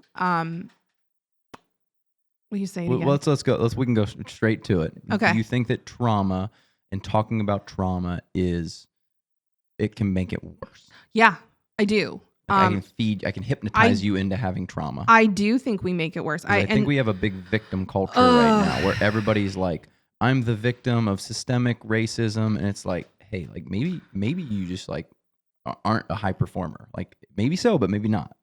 So when I was a kid, I couldn't tell you who told me this, but you talk about like notable experiences that are also, we can have really positive experiences. I remember it was like at church, or I was listening to some adult that I knew was like an important adult. And they said, reasons and excuses are two different things. And so I can have a really valid reason for, I can have a really painful experience around something. That is not justification or an excuse for me to then act from that place for the rest of my life. I think that's a great way of thinking about that. I see that a lot. Yeah. People will justify their bad behavior because of X thing that happened. It is, we want to be compassionate, right? And I'll be honest with you, most people that I work with, it's the opposite problem. It's not that they're using their trauma as an excuse. It's that they are invalidating themselves around the pain that they experienced. They're like, well, it wasn't that bad. It's not that big of a deal. Like, my parents loved me. Like, they fed me, they clothed me, they took me to baseball games. Like, they did all these things. And I'm like, okay, but this is one I hear a lot. I was said, well, the love was unconditional. How about the acceptance? And they're like, oh shit. And I'm like, yeah. So you were unconditionally loved. Like you were unconditionally provided for. That's great. And it was very clear what you had to do to be accepted, or to then be, or on the opposite side, to be rejected by the people that you loved. And a lot of times we'll look at that and people will, again, they'll kind of do this self-invalidation thing of like, well, that's not the same as being, abused or neglected or all these things. And I'm like, look, we're mammals. Mammals survive and thrive by being connected to the people that are closest to them. If the people who are closest to you are saying you as who you are not who we want you to be, that hurts. I like to use the example of a little kid coming up to their parents with like a drawing that they're super proud of. Can you imagine a 3-year-old walking up to their parent with like a drawing, and their parent going, oh my gosh, this is the worst thing I've ever seen, and ripping it up and throwing it in the trash? Like something you see in a movie where it's like, this is the villain's origin story, essentially. Right. And that, we do that in little ways, and we don't realize we're doing it. So it's like gaslighting, or what is it called when a divorced parent will like sort of try to turn the child against We call it triangulation, where you bring another person into the conversation, but that's not quite what I know what you're talking about. Yeah, it'd be like where, you go to dad's and then you come back and how was it at dad's? And then you go, oh, it was great. We went on a picnic. And you go, oh, you went on a picnic? It's really cold out. Yes. It's just like, oh, well, it wasn't a good event. It was a bad event. Yes. Like, I'm surprised he took you on a picnic, meaning it's so cold outside. Yeah. And then you don't realize it. And before you know it, you're like, my dad's a POS. Right. And it's like, ooh. Well, my mom sort of unintentionally, intentionally, where's the borderline there? Yeah. Turned me against them.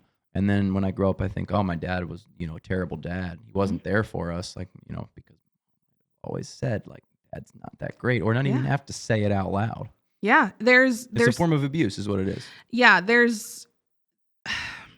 I'm glad we're talking about that word, because I'm so like honest about this. I have done abusive things to my kids. I've done abusive things to my husband. I've done abusive things to myself. I've done abusive things to other people.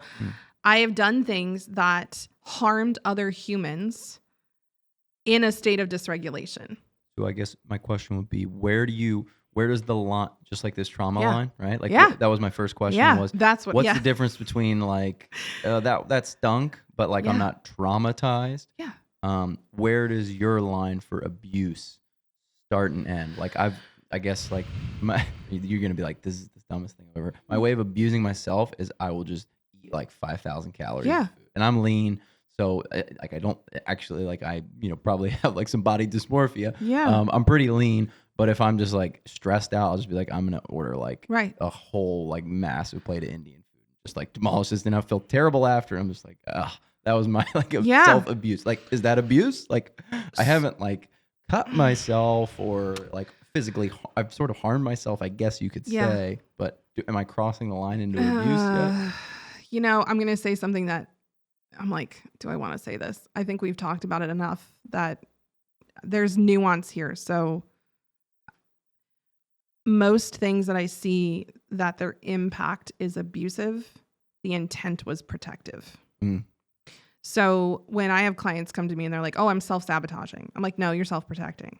So like, if you're feeling really crappy about something that you can't fix, a great way to, it seems weird, but a great way to actually make yourself feel better is to go do something that you had control over to make yourself feel bad, because now the feeling bad feels justified. Or I'll see people go, well, okay, I'm feeling a lot of shame over here. And so I need to, and that is so uncomfortable that I want to shift my discomfort to my, like, that's so emotionally uncomfortable. I want to shift my discomfort to physical. So I used to bite my nails really badly. And to the point where I like would hide my hands, because I'm like, nobody wants to see a nurse with nails like this. And I would actually bite them to like the point that they would bleed. And I was like, again, anytime you hear yourself saying, why am I doing this? Like, there's probably some trauma happening around it, especially if you can't stop doing it. Most people probably don't ask themselves, why am I doing that? That's a really helpful question, just to stop and go, well, why do I feel the need to eat like this much food right now? Like, Or people, I'd ask it to myself, and we talk about the difference between a judgmental why and a curious why. So the why am I like this? You're not asking a question. You're judging yourself. So I'd be like, why am I biting my nails? Why can't I stop biting my nails? I'm not actually asking, why can't I stop biting my nails?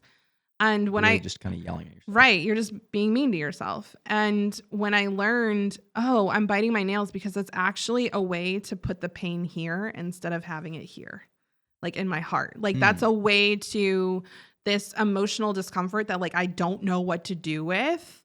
I'm going to actually give myself a little bit of physical discomfort because it shifts. We talk about people who I used to have disordered eating around binging and then restricting calories. And that was a way to like bring myself back into my physical body. Some people use shopping, some people use sex, some people use drugs, some people use like they'll get in a huge fight with their partner, they'll go out and get in a bar fight. People are exercise addicts. All those things. So when we talk about abuse or and it's interesting to talk about it like as this form of self-protection. If you're not actively trying to hurt somebody else, the impact is harm. Mm-hmm. So it's really important to look at, okay, I've done these things that hurt other people. Mm-hmm. And I wasn't trying to hurt them. I wasn't consciously going, oh, my husband's making me mad. Like, let me, poke him in this place that I know that he really hates talking about. It was, I'm uncomfortable. I don't know what to do with this discomfort. Get it out.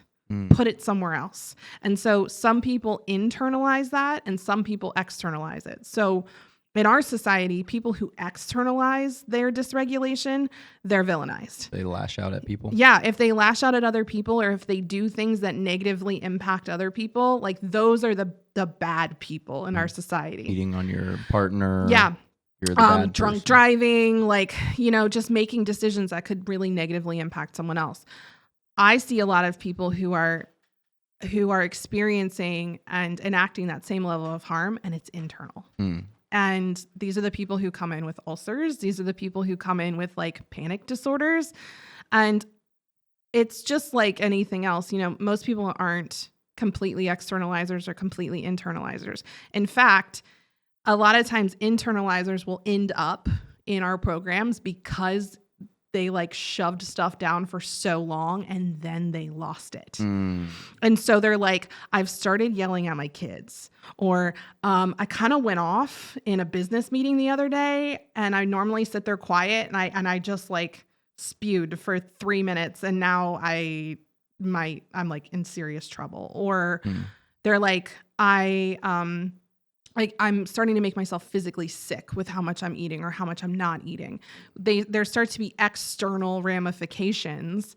And then they're like, oh my gosh, like I can't shove it down anymore. And that's when they are like, okay, I need help. So bringing this back to the spectrum, we have this, as humans, we want to be able to say like, it's this or it's that. And so it's abuse or it's not abuse. It's trauma or it's not trauma. And it's really more of a both and in between. It's like, what if we made it okay for it to be slightly abusive? Or what if we made it okay to be slightly traumatic? Like, and instead of focusing in on the event itself, go, well, what's happening after this bad thing happens? Or from the harm perspective, a great question is, what happened right before I lost my cool? Was I feeling out of control? Was I feeling overwhelmed? Was I feeling like, did somebody just kind of imply that they were disappointed in me? Did somebody just imply that I made a mistake?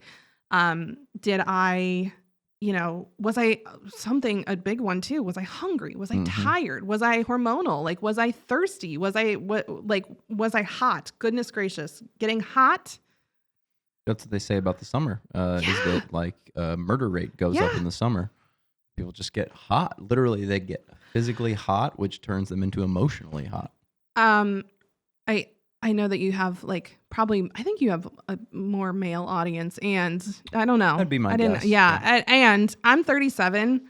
Like, get me hot these days, and like that, I'm gonna get mad. That my body is shifting and changing as I'm getting older, and like the easiest way for me to get overstimulated or get dysregulated now is if I am hot. And it is something that we've realized over the last 6 months.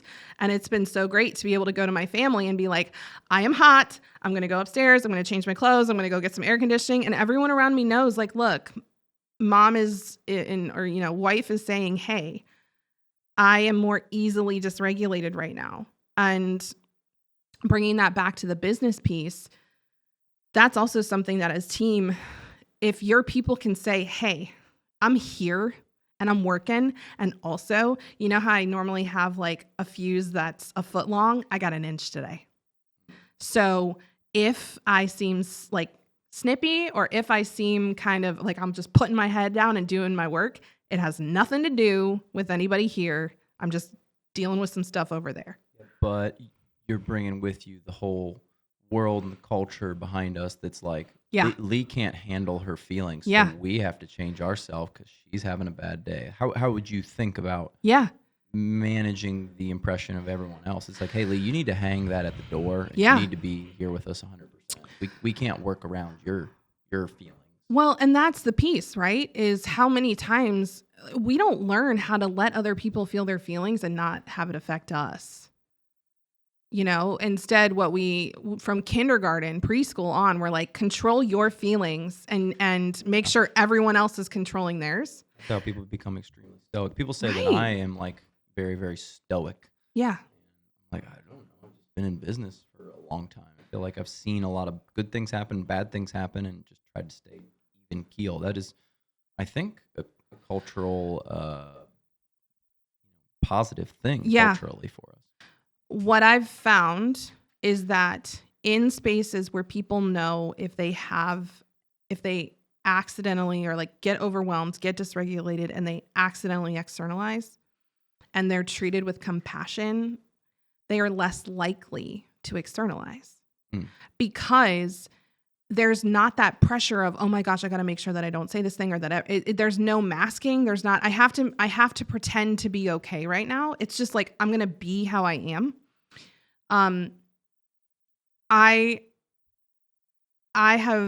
So with our team, we have 8-9 team members, and we actually have an interesting way of hiring. We hire people who've gone through our programs who like have our values, and we can kind of see it as we're going through. And then we're like, hey, you want to come and do this thing that we know you're really good at? Get to hold hands with them before you date. Yeah, exactly. Yeah. It's a way of like, making sure that we're going to be really compatible beforehand.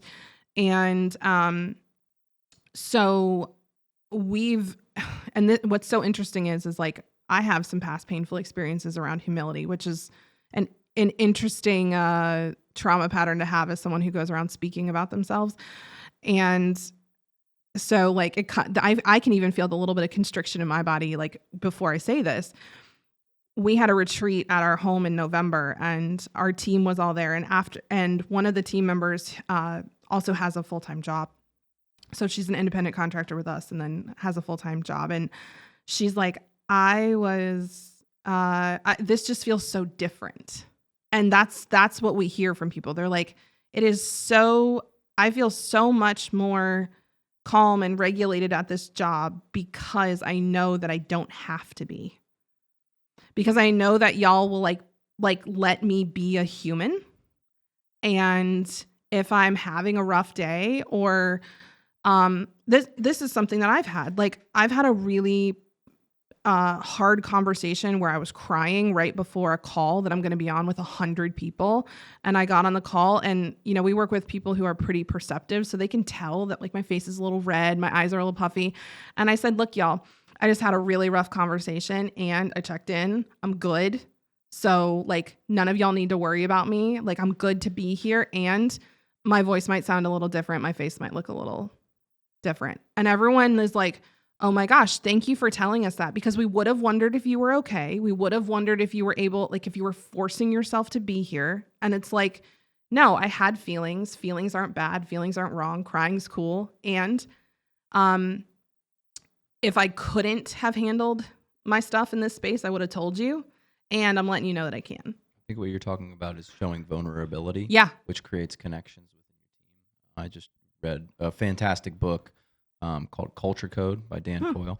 The best book I've ever read on like culture. I know we talked about the buzzword, but that's really one of his core components of building connectiveness between teams is the willingness to be vulnerable. But because that creates that connection, like, oh, Lee's willing to share that with me. Now I'm willing to share something with her, because people don't want to feel like it's a one-way street, sort of. Yeah.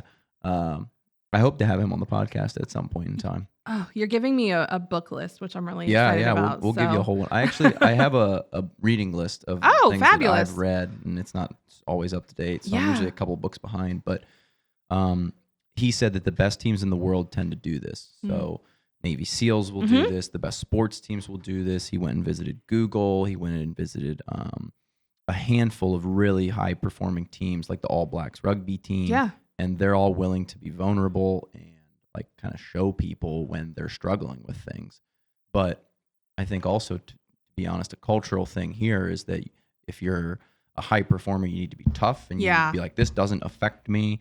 And, I leave my stuff at home when I get to work, which we say that here. And, now that I'm kind of talking it through, I'm like wondering, like, is this even the right thing to say? it's like a balance. All of this is a balance. That's the difficulty is you can't be so vulnerable with everyone. You share everything and you're like, I know way too much about Lee. Like I need her to stop telling me things about her husband and her kids. Like this is a professional work environment. But you also don't want Lee to be a robot. Like I don't know anything about her. Like I don't even know if she's married. I've never heard her talk about her kids. And she comes in every day and she's just straight faced and laced. And like, I don't even feel like I know this person. There's like a middle ground of that. And I think that the tough part for most situations is finding that middle ground. Well, in the middle ground that you're talking about, we call it the both and in between. So, the both and in between is like, okay, I am going to be well boundaried and also open.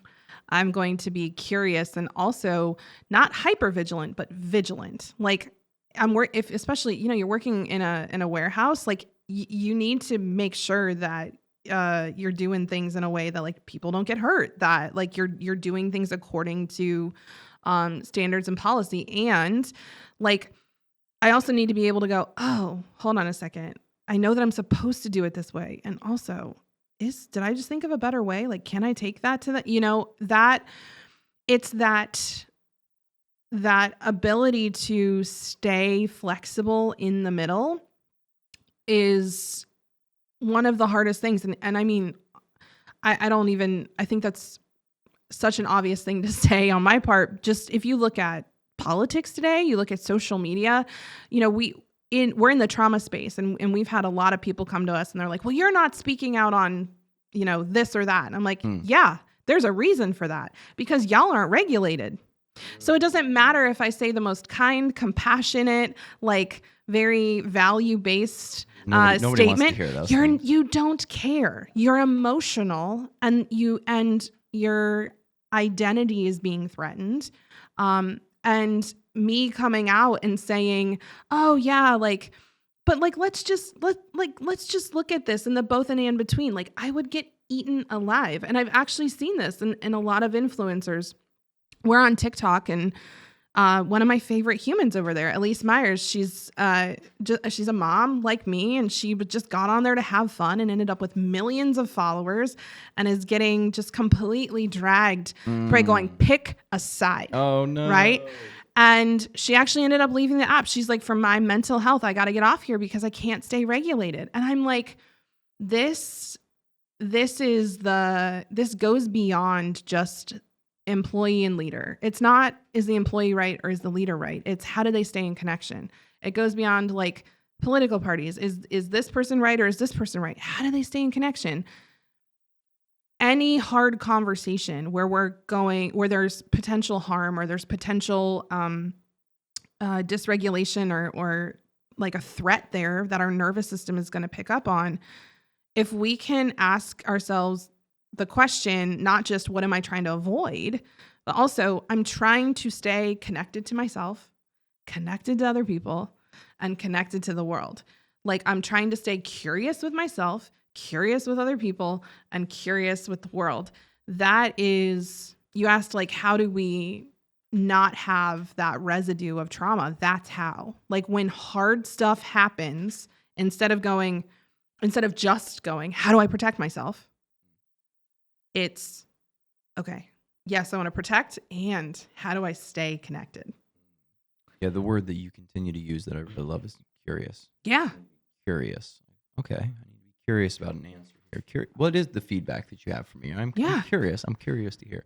Talk to me about the way you see differences between men and women. Oh, gosh. I'm sure there's a lot. Because me as a guy, I feel like I haven't really had a traumatic experience in my life. Really? I feel like that. That's amazing. I guess I don't know. Yeah. That's right. We talk about the line. Yeah. What is the line between a traumatic experience? I feel like my childhood was pretty good. My parents were great. They were loving. They were awesome. Were they perfect? No. But did they raise us pretty well? Yeah. But still, I see a lot of people like, no, you have something. And I'm like, do I? I don't know. So, and maybe I'm just like stoic and pushing it down. And I mean, here's the thing. you talked about asking about the difference between men and women. This is a conversation that like I have only recently started having because again, it's nuanced, and you want to talk about a hot topic in today's society around just gender and all of that. The thing we have gotten some heat at, or some like pushback in some of the messaging that we've put out, because I've talked about my husband and I've talked about how he approaches things versus how I approach things. And he's actually gone through our trauma trainings. He's been a huge support at our institute. He's actually stepped away to start doing his own things, which I love. And he'll tell you, he's like, I can't talk about, like, even if he's like, I have stuff. Going through your programs, I didn't think I had stuff. And now I'm looking at it and I'm like, oh, I had stuff. And he's like, the reason why I felt like I couldn't talk about it and I didn't know it was there is because like society right now kind of doesn't care if I have trauma or not. And I was like, oh, tell me more. And he's like, I'm a white dude in Ohio. Like society doesn't care if I have trauma right now or not. And I started thinking about that. And I was like, society really doesn't care if men have trauma right now. Yeah, there's I really love this podcast, Chris Williamson, Modern Wisdom. And he has, you can look this guy up. His name's George the Tin Man. And his whole channel, George the Tin Man, is about how there's this, I know we're going to get cooked for this, this double standard where people don't care about like men's mental health, really. Yeah. Like the amount of suicides for men is like, it's like 9 to 1. It's like 90% of suicides are male suicides. Yeah. And actually he was just talking about domestic violence in this episode. And I found this really interesting. Ooh. The most common reported type of domestic violence is both directions. Right. Where like the male is violent with the woman and the woman is also reciprocally violent with the man. The second most common is just the woman being violent with the man. I believe the third most common is when the man is exclusively being violent. And one last thing, the amount of deaths from domestic violence, yes, more men do end up killing women. But if you include suicides from men going through negative relationships, it's like far skewed to males, where it's like man went through a bad divorce and now he's like losing money and he can't see his kids anymore and he just boom commits suicide. So when you like start to think about the things, he talks about this, and this was a great podcast with Chris Williamson. Excited to go listen to this. Yeah, not to beat the drum for men, which is an unpopular opinion right now to do, but. It's cool if we get cooked. It's fine because, like, honestly, I don't think this is the thing. You're saying, you're putting it so beautifully. Go to his website real fast, Steve. I think he has his YouTube. He's got a pretty big YouTube, I believe. Society right now is saying men or women, right? It's men or women, black and brown, like people with more melanin or people without melanin, people who are straight cis versus, not. This and David. Yes. Yeah, this is Chris Williamson. Yes. He's got a great podcast. Oh, I love him. I don't think I knew his name. And David Goggins. That's our guy. Oh my gosh, I love him. And that's it's all good, Steve. We don't need to watch anything. But yeah, so he's got some really great content around this, just kind of taking the idea that it's exclusively women who have been taken advantage of through society. Well, yes, that's absolutely true, and we still have a long way to go. But he's just saying, well, what about this? Well, what about men and boys falling behind in the education gap? Yeah. And by like 2030, 2 out of every 3 people in college will be female. So it's like, well, what do we do about that? Do we just avoid that and go, this doesn't matter, this isn't important? Even just the branding we have around it: con man, hench man, gun man, knife man. And it's so funny because we're also like, well, it's also businessman and congressman and these things. And we have the There's a pro for every con, right? We have that conversation around all the time of like, well, it's not business person, it's businessman. It's like I never thought about that. It's also con man or henchman. So there's another book I want to add. And it fundamentally changed my understanding of men because I'm not a man. I don't have that understanding, and society never encouraged me to understand men better as a woman. Mm-hmm. It was never understand men better. It was everything is coming from the perspective of a man already. So try to share your female perspective so that like other people can understand you. And so there's a book called I Don't Want to Talk About It. It's Terrence Real. And he talks about how women are, people socially conditioned as girls and women that they overcoming the legacy of male depression. Oh my gosh. He talks about covert and overt depression, and I see this so much in that internalization, externalization. So he says that women are taught to silence their voices, and men are taught to like harden their hearts and deal with it. Right. And the amount of performance-based self-esteem that is like, so you're a good man if you do these things, if you're successful in these ways, right? And if you don't do these things, you're not you're consistently having to prove your masculinity.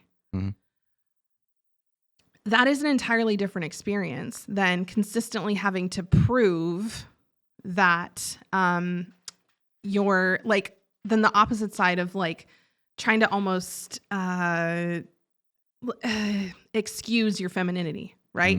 So there's just so much around, y'all aren't allowed to talk about your feelings.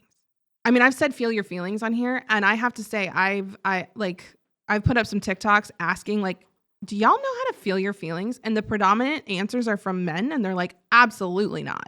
They're like, not only do I not know how to feel them, I don't want to, because that's the quickest way to lose your external perception of masculinity.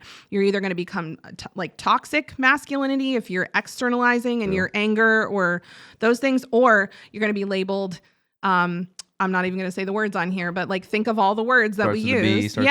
P, we say the things about men. And I think it's a whole different thing if a man is crying in an office versus if a female is crying in an office. Like I would be like, something's going wrong. If a guy's crying, I'd be like, did your mom die? Right. What happened?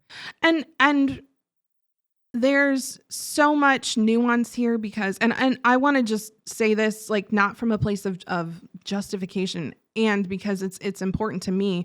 I have our oldest is assigned female at birth. They identify as non-binary, and we've had these conversations with them around all of this. And I'm like, hey, and they're like, look, Mom, the vast majority of people believe that they're a man or a woman.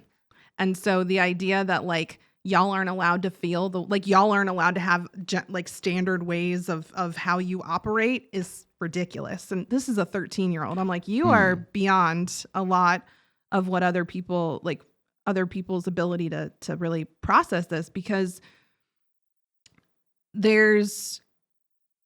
I think when we don't allow for the conversation around the differences and between men and women, that in itself is an invalidation of experience. And in my experience of working with a lot of people, there are distinct differences in how men experience trauma and how they experience nervous system regulation and how women experience nervous system regulation. It's not the same for every man. It's not the same for every woman. We're doing air quotes in general. Right. In generality. In general. There's masculine women, there's feminine men. Right. And there's differences. People in between. And the thing of it is like those differences, if we try to just go, well, let's just treat everybody the same, or let's just like not even talk about that. I think that that's one of the biggest forms of invalidation we have. I was so excited to come here and talk to you because we've had more male clients coming in. I think that it's important that it's not seen as this, like, we're going to sit in this circle and we're going to sing Kumbaya and you're going to feel your feelings and you're going to walk away and it's going to feel great. No, like when you were a kid, when most men were kids. They would have feelings, and then they would be shamed for them, and they would be told, these are bad, don't show those. The only feelings you're allowed to show are out on the football field where you're like tackling someone, or in the wrestling ring where you're pinning someone, or like out on the playground when you're doing whatever. You're allowed to show your feelings there. You're allowed to show your feelings when your kids are born. You're allowed to show your feelings when your dog dies. You're allowed to show your feelings when something, when your team wins the Super Bowl. Like, those are the times that you get to emote, and any other time, like, shove it down. And that's not, like, the human experience is filled with emotion. Yeah, I've also, and this is things that I picked up from Chris Williamson. Different people that have been on his podcast have talked about how therapy was mostly designed as a female like intervention. Yeah. Like late 50s, early 60s, where there's a lot of housewives who've like, they thought that this was their purpose in life, to become like a mother. And then they became like a housewife and a mother, and they went, ooh, this is not fulfilling for me. So they started to go to therapy, and the primary intervention was talk therapy. And mostly men didn't involve themselves in it until 20, 30, 40 years later, where it's like, maybe you also could have some mental and emotional based issues. But talk therapy did not work nearly as well with men, because women wanted to feel like heard, whereas men wanted to feel useful. They wanted to feel useful. So they did this sort of like, I don't know if it's an experiment more so, but maybe you've heard this. In Australia, they had these like guys' nights where they would have guys get together and they would just like build things. Like, they were building like a shed for the community. And it worked like a charm. Like, these guys kept coming back. They weren't getting paid to build. They just came. More guys came because they needed to feel useful. So just if you're just like talking to a man, again, I'm using generalities, it may not necessarily get the same result as a woman who just needs to feel heard and talked to and thought through. That's just, and I personally feel like that makes a lot of sense to me, but you're on the other side of the table where you have to deal with these people. So and no, I'm grateful for you sharing your opinion, because again, like, I don't have that lived experience, and it's helpful to hear from as many people as possible who have different lived experiences, to make sure that, like, to hear about what's worked for them and what hasn't. And my husband and I were actually having a conversation the other day, because we were talking about the new NFL rules, and he was like, I understand, and also I'm feeling kind of frustrated about this, because there were a variety of reasons, and we were talking about his football days, and he's like, that was one of the few places that I could like get out my feelings. And then one of the other things he said is, he plays this game and he's playing it with our 13-year-old. It's called Red Dead Redemption. Have you played it? Okay, yeah. So he's like, we were talking about violence and men and like this idea, and he's like, do you know how many studies have come out actually showing that like playing violent video games, it depends on the intent. So if in the game, the more violent you are, like the more sadistic or like intentionally harmful you are, the better you do in the game.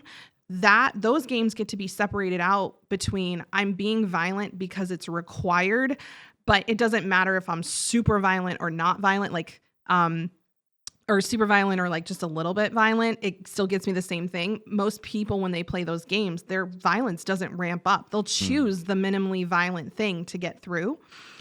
But he was telling me about Red Dead Redemption. He's like, there's this house that you can build for this family. And there's this whole Reddit thread about how millions of men, like, it doesn't get you anything. It doesn't get you any experience. It takes you a ton of time. He's like, all of these men in this game built that house. And I was like, why? He's like, because you get to look at it every time you take the main road. You get to ride your horse by the house, and you know you built that, and you know you helped someone. Being useful. Right. One of the biggest causes of trauma I've seen in men that I've had men tell me, and we've like talked through, is when their female partners say, I don't need you. Uselessness. Right. Like, I want you. I don't need you. That is so, also just telling an entire half of our population that they're like trash, or they're bad, or they're wrong, or they're toxic. Like, it's a swing of the pendulum. We were talking about women this way and being really like derogatory and harmful towards women. And then we started shifting it the other way. And now we're really talking that way about men. And again, it's like, where's the connection in that? There's no connection in me being like, oh yeah, men are trash. No, that's me literally disconnecting from an entire part of the population. And if I said that about, if like people go online right now and are like, women are trash, like you'll get kicked off platforms. Oh yeah. All of those things, but you can say these cancel right across the board. Well, there was actually an interesting difference that George the Tin Man brought up was Taylor Swift and Drake.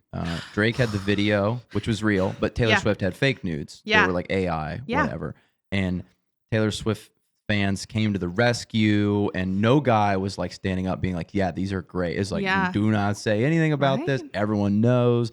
Don't say a word. Her fans are like, we need to find these people who leaked this. This is terrible. This is disgusting. So on. And then Drake leaks this video. And there's girls like, okay, Drake, like, okay, look at this guy. It's like we have a total different opinion of like female nudity leaked, male nudity leaked. It's like the other guys are not standing up like for Drake. They're like, I'm just not going to touch this. No, I'm not going to say anything. Like, I don't even want to talk about this. I'm going to act like this did not exist. It's just an interesting double standard, right? That let's not act like there isn't a difference in the way that men and women are treated in society. And back to men being useful, I think that's part of why male depression and loneliness is on the rise, is that we've gone to automation. So, men used to plow the fields and they would build the cars and they would build the houses and build the roads. There's like this famous Jordan Peterson video. He's like, who's going to build the road? He's like crying. But now we've shifted our culture away from like manual labor being like a really primary important thing to like heal. It's like healthcare and education and like human resources jobs, which are fields where women predominantly have a lot of success, and those are becoming higher paid jobs. So now there's women earning more, and then everyone's saying like, if you do manual labor, you're like a bum. Oh my gosh. So it's taking away that previous usefulness of men in society, where it's like, hey, we know we need men because they'll defend us in times of war. They'll build the houses. They'll build the roads. Like, why can't everyone be useful but different? I just don't see why we have to be the same. And on the flip side of this, because there's still a lot of harm and disconnection slung at women too. I saw this video the other day. I'm still chewing on it.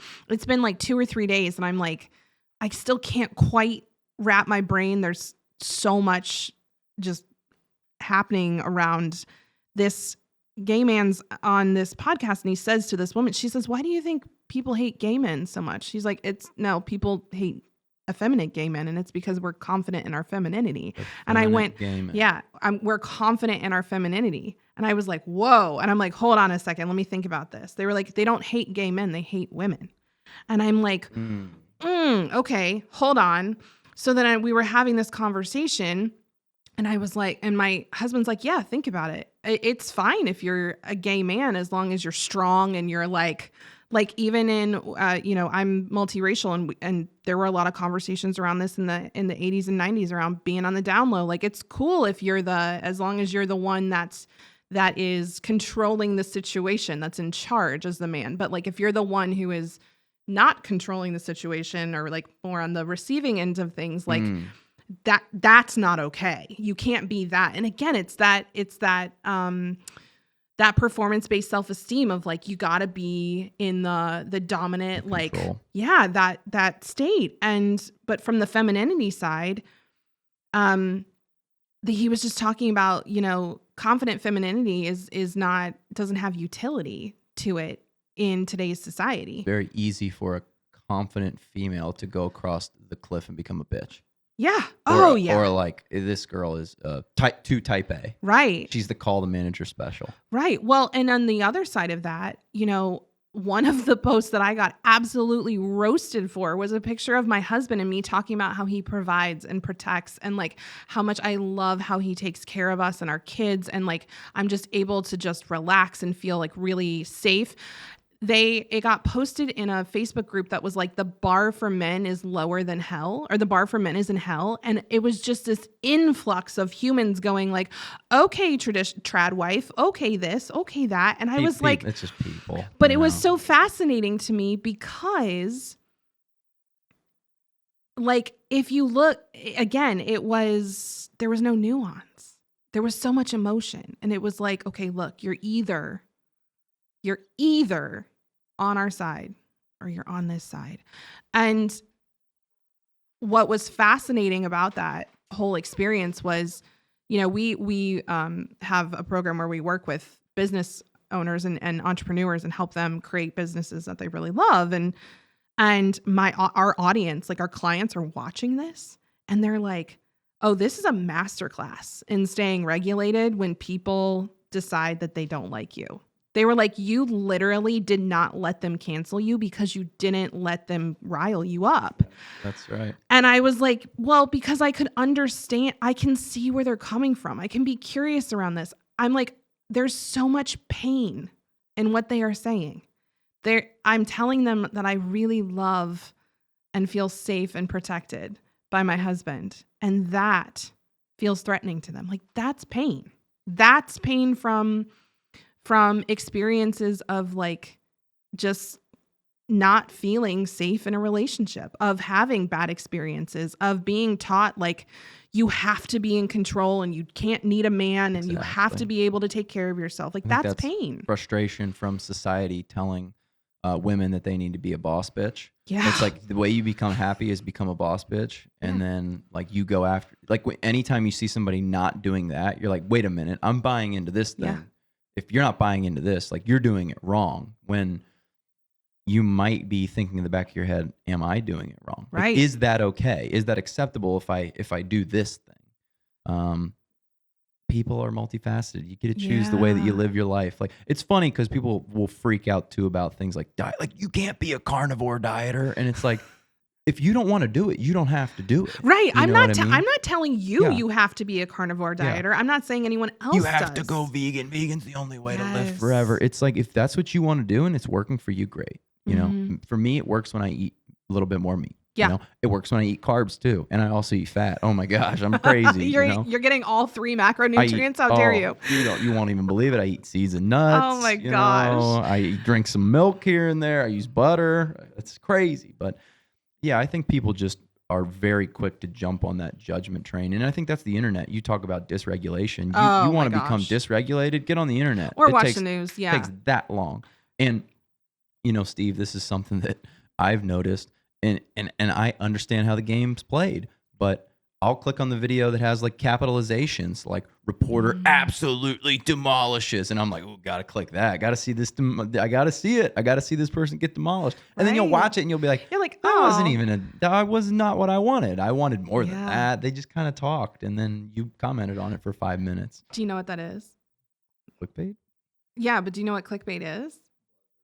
It is, oh, here's a little hit of adrenaline. Yeah. Here's a little hit of adrenaline in a safe way. So like if your nervous system is bathed in dysregulation, and to be honest, I think most people these days like are more dysregulated than regulated. Like you said, 100%. You wake up, the first thing you do is go for your phone. Your phone, what happened? What's going on the internet? Oh, yeah. What did the group chat say last night? Right. I actually, as of April 1st, like I'm personally not going to be on Facebook anymore. And that's where I grew our business for the first 10 years. It was our primary form of social media.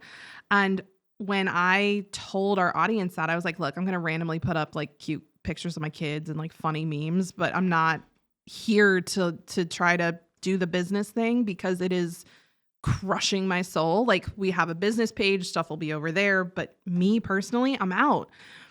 I had hundreds of DMs of people like, here's my phone number, here's my email. Wherever you go and it's like doesn't feel like this, I'm in. People are craving regulation right now, but they don't know that. And so if I don't know what I need and I'm used to getting these shots of dopamine and adrenaline throughout the day, and then like that's why you can't stare at the wall for 5 minutes because there's no dopamine or adrenaline. You're not used to things moving slow. Yeah. When that clickbait comes up, you're going to go, oh, there it is. You're going to doom scroll. That's a way of just like keeping your nervous system like slightly dysregulated, but not, distracting yourself. Distracting yourself from underlying potential problems, or the voice inside of your head that says, I got to quit this job. I got to leave this relationship. Yeah. And you're distracting yourself from boredom. We used to know how to be bored, and because boredom is curiosity. Our kids, we intentionally make sure that they have pockets of boredom during the summer, because when they don't, you want to know what they do when they're bored? They get creative. They find something to do. Yeah. And a lot of times they end up making a ton of noise and a huge mess. And I love that for them and as parents, sometimes we're like, oh, well, don't do that because now I have a mess to clean up and it's noisy. So we've had to be intentional about it. And like the things that come out of when they do that are so cool, and they connect more with each other. They start playing with each other. Mm-hmm. So when we do events, we actually create these pockets of space and time where it's like, look, you're going to be a little bored here. And the goal is for you to kind of recognize that boredom you're not going to die if you're bored. And in fact, that's when your brain's going to actually start thinking up some cool ideas. And, it's one of the most dangerous things I see in entrepreneurship when people get really successful businesses and they start to scale back on how much they're working, and they've got things running really well and their relationship's good and things are just kind of chill. That's when they'll quote unquote self-protect and they'll blow something up because they're like, I'm bored and I don't have anything to worry about or fix. And my nervous system is like, well, something's got to be wrong. It's like a mini addiction to stress. Yes, almost. It is. That's like what got you to where you are right now, is being like mild stress the whole time. Yep. You talked about the leaders in the C-suite, like fighting for, and they fight. Like to bring that back full circle. They don't know when to retire. They don't know if you can't, that's how they got there. And so expecting them to just be able to shift out of that without support, without help. Difficult. Sometimes my job is literally people just sending me a message on Slack and going, everything's fine. And it's messing with me. And I'm like, okay, cool. They're like, I'm like, great. Like, let's give you something to quote unquote worry about. Like, do we need to take up drawing? Do we need to get a hobby? Like, do you need to go, take golf lessons? Like, what do you need to do to give yourself enough of a challenge and enough of something that you can like be concerned about, that you can let everything else keep working and not mess any of it up? I say there's a lot that the skills that got us to where we are not the skills that'll get us to where we are going. Thank you. That's what I was looking for. And what I will see is specifically with entrepreneurs, and I've seen this sort of with myself, and then I see it with other people, is to get from 1 or 2 employees to 20, you have to be crazy. You have to be maniacal. Yeah. You have to be like, I'm going to do everything myself. You got to like be willing to grind and hustle and do a bunch of stupid stuff. Like our company, we didn't have a garage access door. So we would literally hop up into a pallet, cut the pallet open, toss all the boxes down onto the parking lot, walk those into an office, and then ship those off back to a truck that same day. That's crazy. That makes no sense. It's a terrible process. It's inefficient. It's what you need to go from 2 employees to 10 to 20.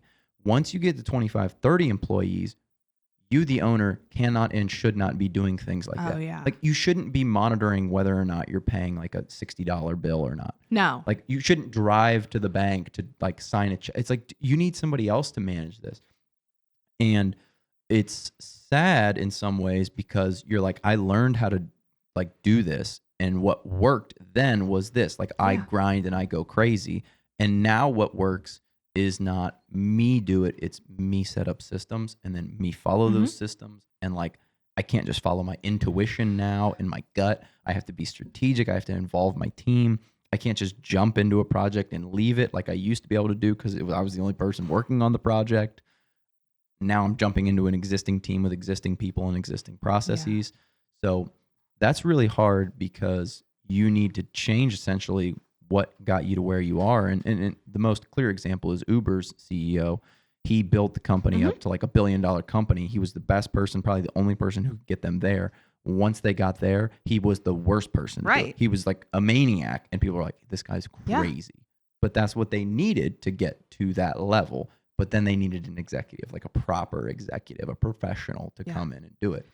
And it's sad when you're like, am I not the person? Or it's frustrating when people are still taking those habits that they had when they just started the company and bringing it to the larger levels.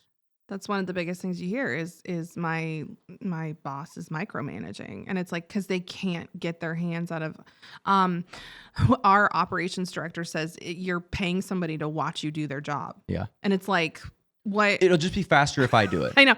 She's had to, we joke. I'm like, you have permission to like slap my hand, spank me at any time and tell me that I am in your stuff, because sometimes it's just like, oh, well, it'll be, and a couple days ago, I actually messaged her and I was like, hey, I want to send out this email and I want to do it in this really specific way. And I want to try something. I'm like, I know this is yours. And like, I just kind of want to play with it. Can I do it? And I was like, also, I want to send it kind of quick. And I know that you're doing other stuff. She was like, yeah, that's cool.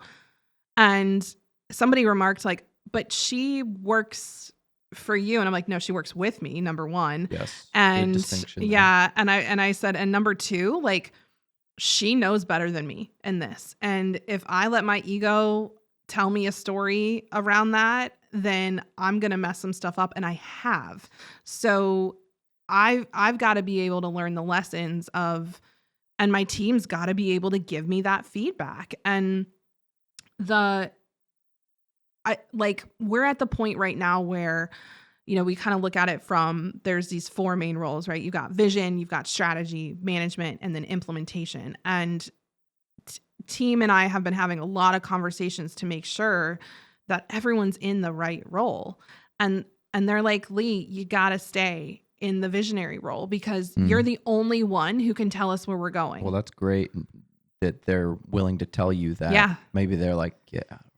Right. No, and that's it. And the nice part is like whenever that happens, which is it's more and more rare as time goes on, the fact that they feel safe enough to say it, I don't feel like my feelings don't get hurt. I'm not like, oh my gosh, I'm the worst boss ever, like whatever. I'm just like, oh, that's right. I'm not supposed to be over there. Thank you for the reminder.